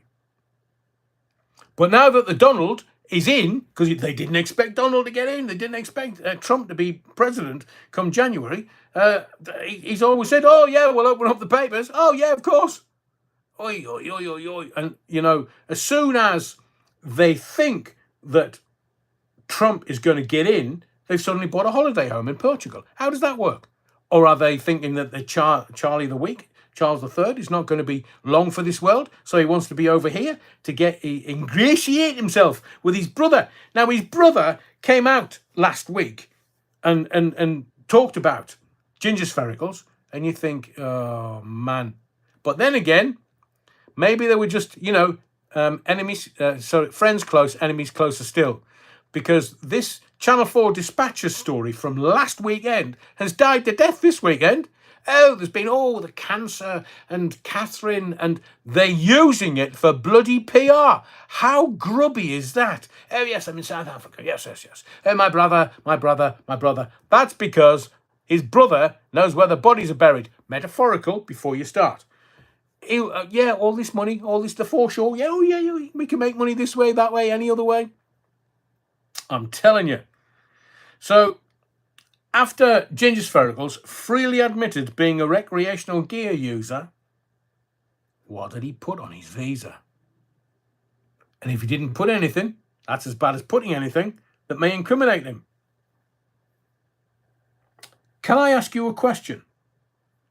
You know, Camilla, are you, and I'm going to ask for 1 for yes, 2 for no. Are you happy calling Camilla Queen? The Queen? 1 for yes, 2 for no.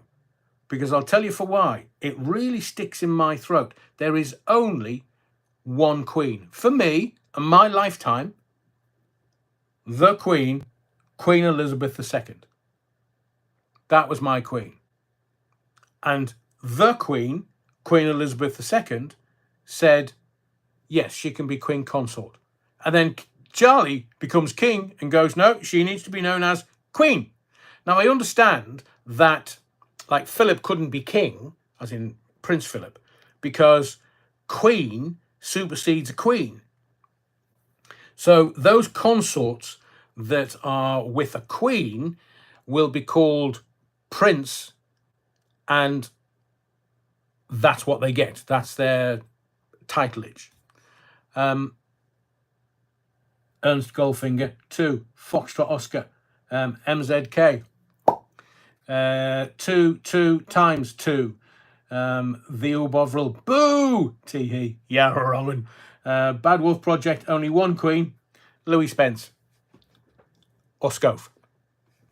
Oh, did you? I don't know whether you've seen the newspapers today. I understand he got his hand on some wood today. Scove had wood today. And I'm sure, although his mother was in the casket, I'm sure he would be happy just to get his hands on something that's stiff. Don't like the man. Never have. I know stuff. Can't bring it here. But just that's a little aside. I wonder if... So it looks like most people are saying there was only one Queen. Called a Wiggy videos. Freddie. Say Queen, think Freddie, says in the field. I see a lot of greengrocers pop up overnight, then vanish within a month or so. Wig shops open for about 2 months, then close without warning. Andrew James, is that like the Albanians? I thought they were Charlie merchants, just bringing it over by boat. How did they get it into the country? I thought we had, people monitoring our borders. So it looks like literally 100% are going, no, she's not my Queen. And now she's not very well. And again, to be polite and gallant, I wish her well in her recovery. Rectally in the dinger, right? Oh, yeah, of course. Yeah. Walking like John Wayne wants to get on sand. Malia Grassi, you flattery, you. I'll give you your tenner later. Good one, Andrew. Lauren Taylor, Elizabeth II was the Queen. End of. That seems to be... Is this the Diana thing? Is this because, Camilla was in the church when Charlie married Diana? And it was because Charlie dithered. He was like, and his dad was like, oh, make your mind up. Expletive. Just make your mind up, man. If you want to marry her, marry her. And she was like, oh, stuff you, Charles. I'll go and marry somebody else. And knocked a couple of kids out. But she was in, can you imagine? The mistress was in the church when they got married. Oi, oi, oi, oi, oi. How duplicitous is that? And then she was giving her marriage guidance.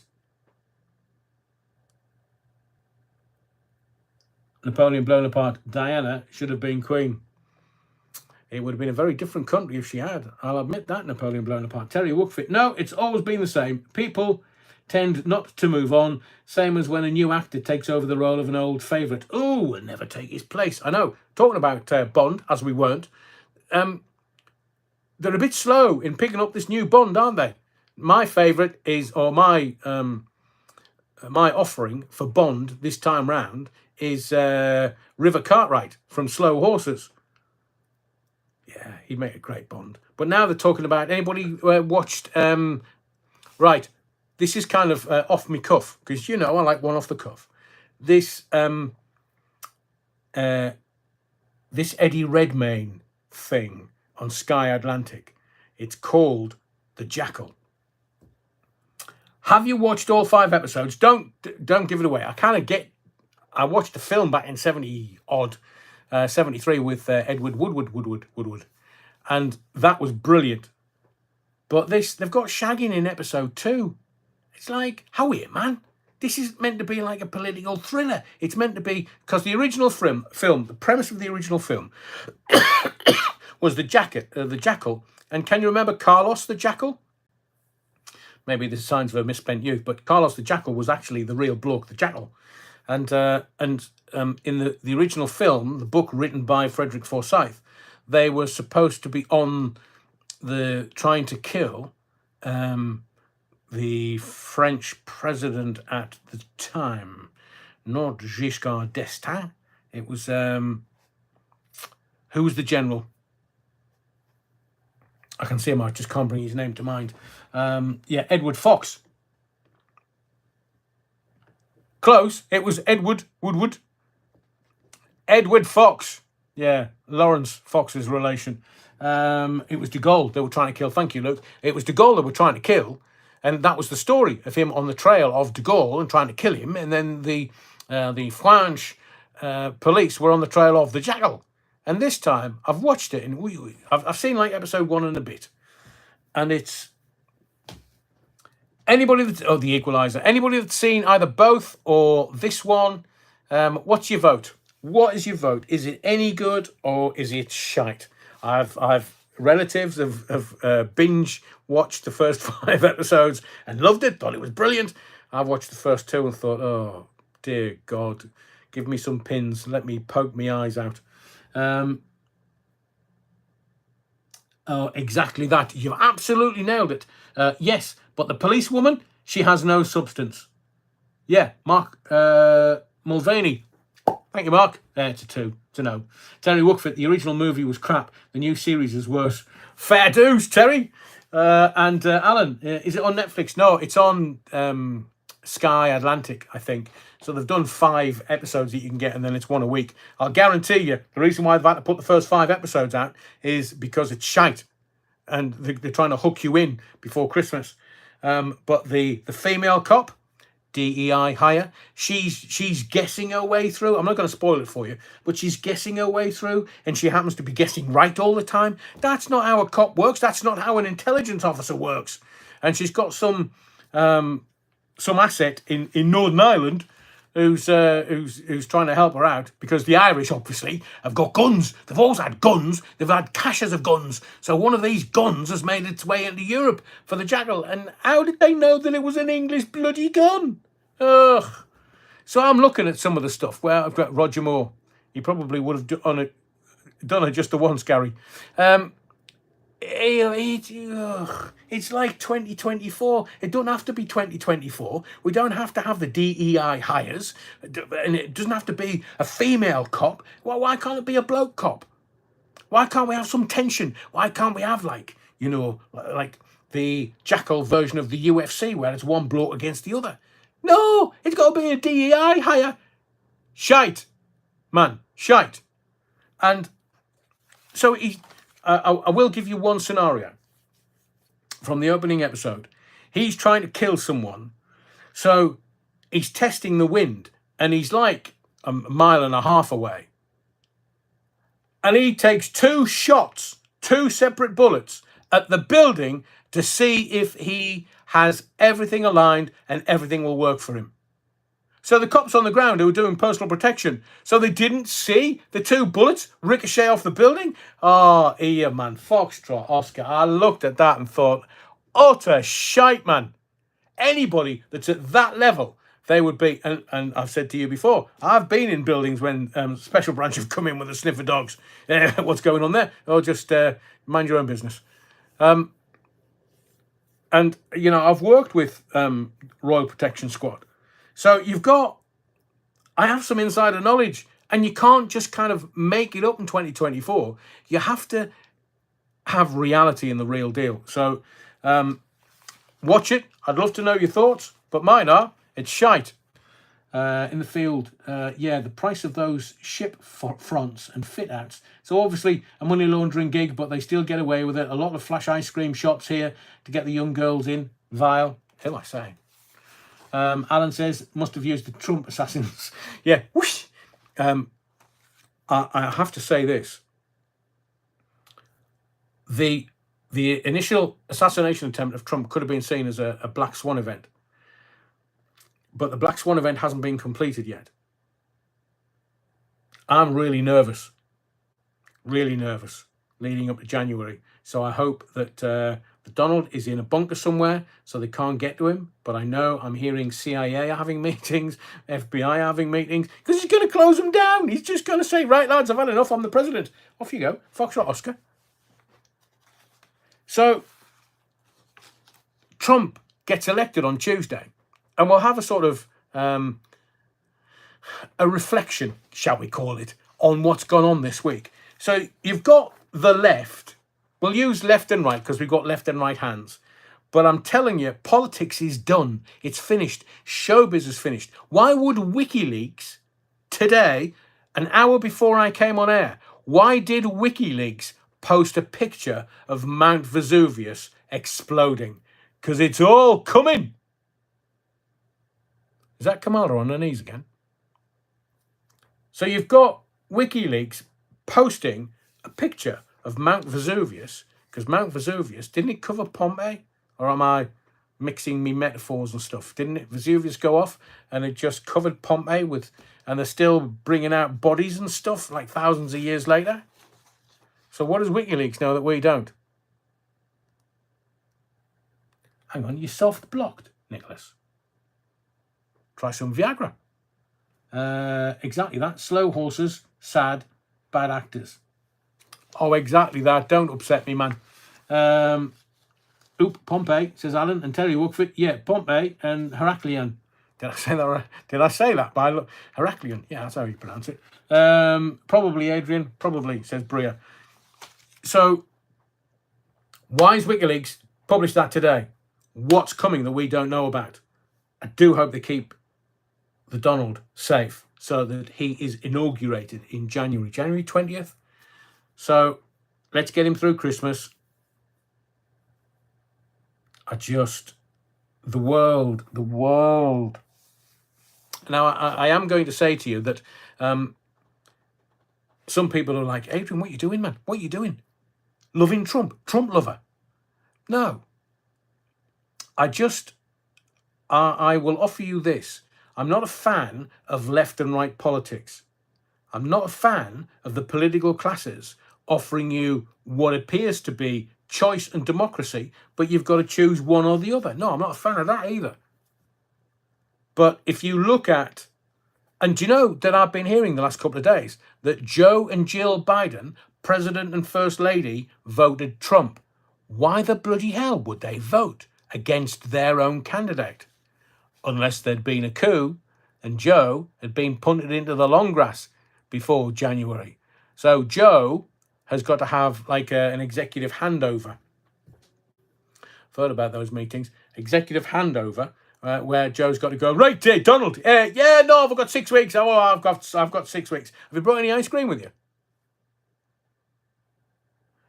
That will be a very good idea, Ray Norton. I think you'll see a few Trump body doubles. He'll suddenly lose weight. He'll suddenly put weight on. And they've got the masks, haven't they? Terry Wookford, so what do you think our last general election was about? One WEF puppet or another WEF puppet? I know. And the Donald's been to WEF. The Donald's been to Davos.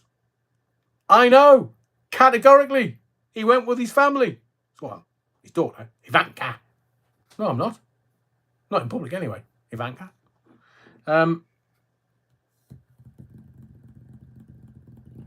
Tom Harney says because Camel Toe shafted him.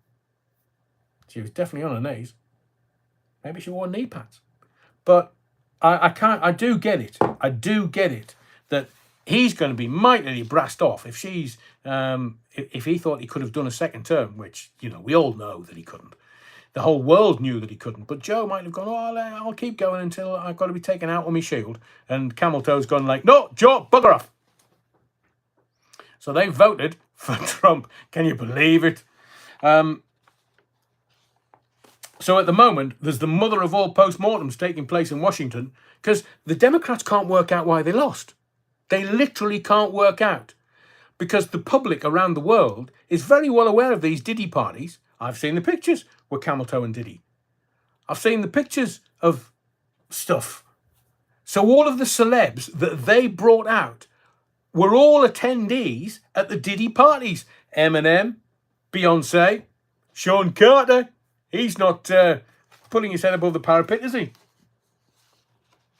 They've all been to the party and seemingly with £1 billion in the bank, gone, oh, yeah. Beyonce, will you attend one of me, will you? Yeah, 10 million. 10 million what? $10 million. What? That's how much you want? We've got the videos. Bae. Yeah, pay me 10 million, I'm not coming. Don't care if you've got the videos. All right, well, they'll come out then. Eminem, Beyonce. Who did I say? Barbara Streisand. I'm going to live in England. No, you're not. Bugger off. We don't want you. No, Halloween shite. No, don't bring your malarkey over here. It's bad enough having them in government. All these left-wing actors and singers and I'm going to England. No, you're bloody not. I mean, there's loads of famous Americans in London, in the Cotswolds. They love the Cotswolds for some inexplicable reason. But you've got all these Diddy party attendees coming out going, oh, I think you should vote Kamala. Look, mate, we've seen that we've seen the pictures. Leonardo DiCaprio, climate change. Well, Donald's blowing that one out of the water. We've seen Beyonce and Sean Carter and Diddy and J-Lo. J-Lo comes out. She sang at Biden's inauguration. Oh, I say. J-Lo, we've seen what you've been doing in those videos. What-o? How many dildos? Sorry, did I say that out loud? And, I mean, when it comes out about her,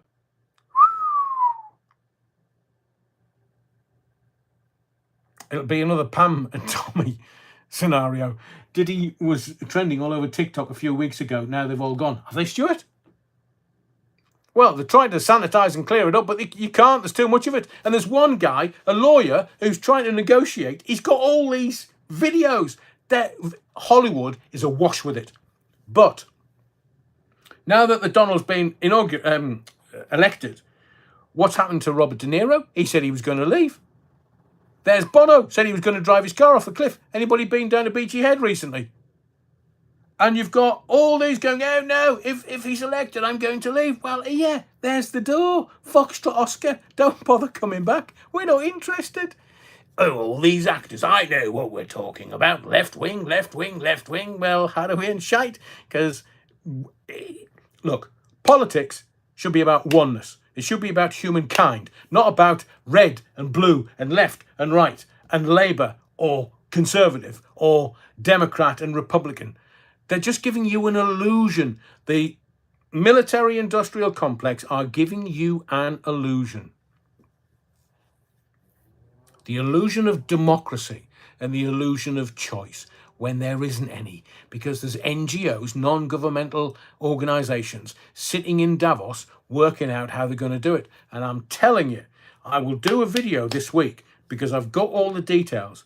I believe that Trump and his presidency, although will be great for America again, is just the other side of the coin that President Poopy Pants was giving to the Americans.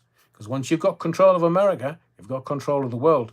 Putin's on side, Sniffy Zelensky's on side. They can start and work together to get the oil and the gas because it's all about energy independence. I've been telling you this for as long as this channel's been on air. It's and I get it. Hang on, Pennine counties to make my bum sore. What I say? More lube, Pennine counties. Sing it, Mr. Allen, says Bria. But it is the truth. It is the truth. If voting changed anything, they'd abolish the bugger, according to Ken Livingstone. So the Democrats don't know how he got in. They literally do not know how Trump won.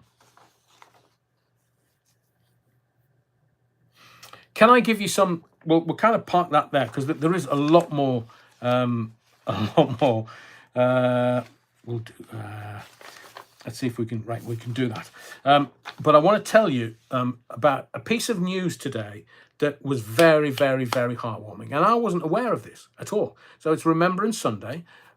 I paid my respects at 11 o'clock, as I always do, standing in silence, head bowed. But I didn't know that, you know, the black cab, the London black cab, it's a London icon. And since 2009, hundreds of Hackney carriage drivers, black cab drivers, have offered free accessible transport for the attendees to Remembrance service at the Cenotaph. How wonderful is that? The poppy cabs, they call them, quintessentially British.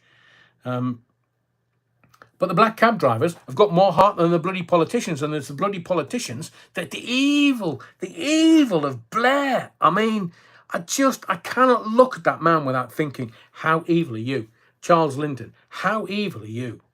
I can't. And then you look at Starmer, and it's almost as if he's got somebody's dildo shoved up his arse. I mean, he's walking about with his cheeks clenched, and you think, hang on a second, you're the Prime Minister. This is the Cenotaph. This is Remembrance Sunday. Can't you just be a little compassionate and empathetic? And then the black cabs will run all the old boys as and when needed. They'll get them to the Cenotaph. How absolutely glorious is that? That's what we're about as Britons, as English, I'll go United Kingdom.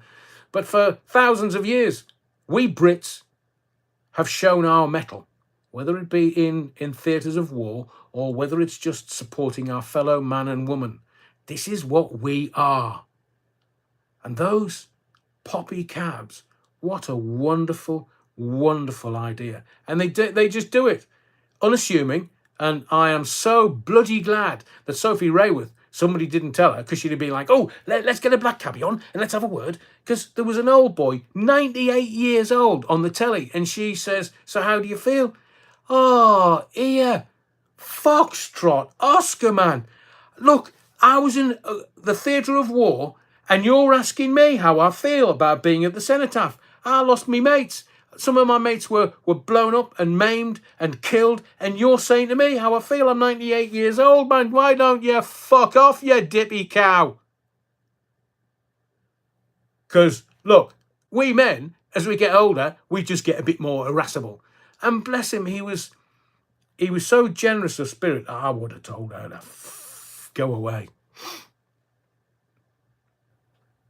How do you feel?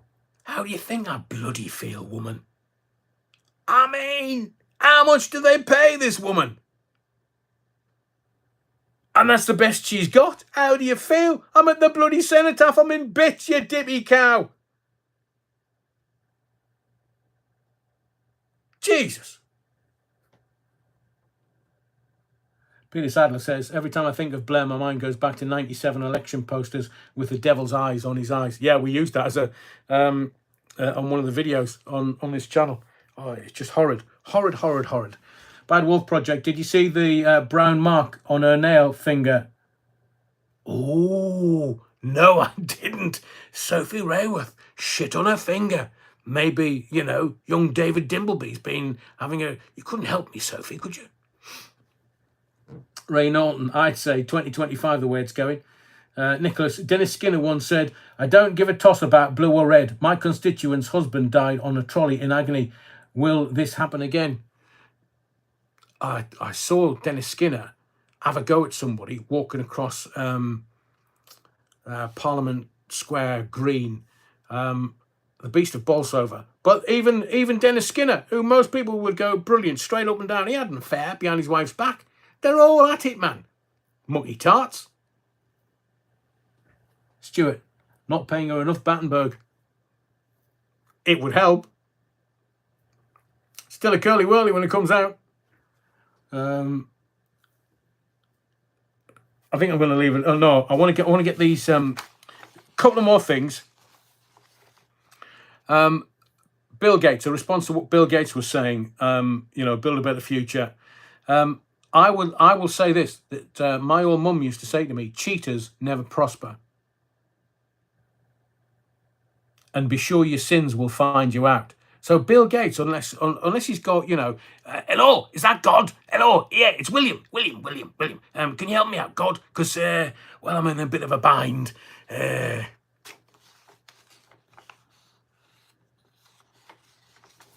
Triggy, enjoy the gig. Naomi Wolf, a political observer, says Bill Gates, who was one of the lead figures behind the global jibber jabber rollout. Well, the Netherlands has a new government. You're aware of this? And they are bringing Bill Gates to trial. I'm not winding you up. This is the truth. They've subpoenaed him for criminal activity in relation to pushing the COVID jibber jabber. Yeah, we just put the jibber jabber in their arms, little kids' arms, put it right in there. Quote, remember that? A piece of video? Doesn't matter how much money he's got. As I said a little earlier, rumours are coming out about Free Gear and his love child. Foreign news agencies will be releasing the info, apparently.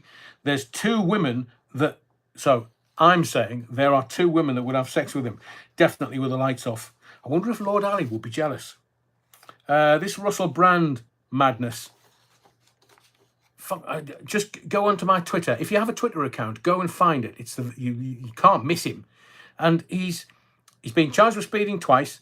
Case has now been presented to CPS, awaiting that outcome. And now he's virtue signalling that God has forgiven him. So, I was a bad boy. Yeah, I was a bad boy, but, God's forgiven me because I wear white Y-fronts. Honestly, that's a sin, wearing Y-fronts for a kick-off, and you're saying God's forgiven you. How do we end shite, mate? How do we end shite? Just because you can quote from the Bible. Well, the Bible is allegory. I would love to debate the Bible with you, Russell. Love to. Because you have no fucking clue, mate. I was preaching in my church when I was 11-year-old, not in fucking Y-fronts. Sorry, they're winding me up again. He's winding me up. It's my language. Apologies. I'm asking you for your forgiveness. He's asking God for his forgiveness. No, we ain't shite, man.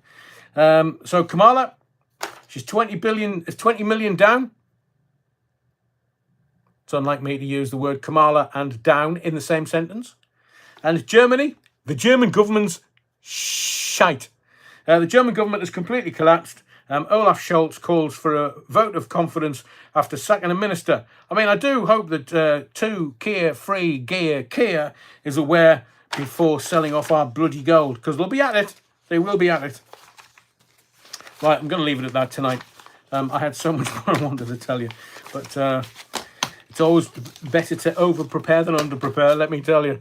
And forgive my language tonight. It just these idiots, these buffoons, to use Ginger Growler's language. They make me so angry, because it's not difficult, as Trump is now showing in America, to be straight up and down. It isn't difficult to have integrity. It isn't difficult to be able to say to your people, I am fighting on your behalf, instead of 100 grand's worth of freebies, and I'm off to Europe. They don't bloody like him in Europe because, well, you're not part of the club. Free Gear, you're not part of it. Ursula von der Leyen, oh no, two-tier, fuck off. And he just wants to be part of the club. He just wants the power. That's why he was over at Davos. That's why he's been to WEF multiple times, as has Ginger Growler. And there's every chance that Robert Reeves has been there as well. They have over 3,000 delegates every year. Every single year, flood into Davos. They just want to be at the top table. So who's going to take over from him? They're never going to get a second term. They know it now. They know it. And why did they have ashen faces on Wednesday? Is it because they're not going to be able to shovel £3 billion to sniffy Zelensky and get some kickbacks? Another 100 grand a year, perchance? And why do politicians go in impoverished into Parliament and then are spat out at the end of their political career as multimillionaires? Utter tarts. Bria, good to have you in the congregation this evening. Welcome to the body of the Kirk. You are always most welcome. All you need is a bit of Battenberg and a bit of Alta wine and everything else flows. To Ray Norton, Donald never took a salary as president. I know he didn't, Ray. That's why this man has more integrity than every other politician on planet Earth almost. Well, better than Trudeau, better than Free Keir Starmer, better than Ginger Growler and Robert Reeves and Lucinda Ahern. She's one of the most evil. And Tony Blair, I can't even look at him. I literally can't look at him. Because I know there were paedophiles in the Labour Party in his constituency. Oh, you don't know that, Tony? Yes, you fucking do. I put him away for 36 years, mate. We'll leave it at that. That's why these people make me want to heave. Sunak and wife launched limited company with a starting balance of 50 million. Holy Jesus. They're all at it, man. They're all at it. Right, next live is coming Wednesday, 8 o'clock. We'll do more of the same. We'll keep an eye on the usual suspects, see what's going on. The Donald will be spouting more, as will RFK and Elon Musk. Elon Musk turning up as the time and motion man for the American government. How funny is that? I mean, when I was an apprentice motor mechanic, didn't know that. When I was an apprentice motor mechanic and I served my time as an apprentice, you're wrongin'. Time and motion man would come around and go, oh, how long does it take you to do that? And then how much bonus would you get if you did that in that time? So Elon Musk's going to go in and go, oh, right, Donald, we'll get rid of 1 million jobs. Yeah, we'll get rid of 1 million jobs because they're all slackers. So same over here. Bring them over here. But as the West and America go down that route and that playbook, people in this country and people in Europe are going to want the same. They will not want what these clowns are doing and squeezing you and I as the taxpayer. So look after yourself. Be well. Thank you for your likes. Smash them on your way out. You're wrong. Thank you for your likes. Thank you for your subscriptions also and your indulgence. My name's Adrian Allen. Yours wrongfully, the Irreverend Reverend. See you for another live Wednesday at 8.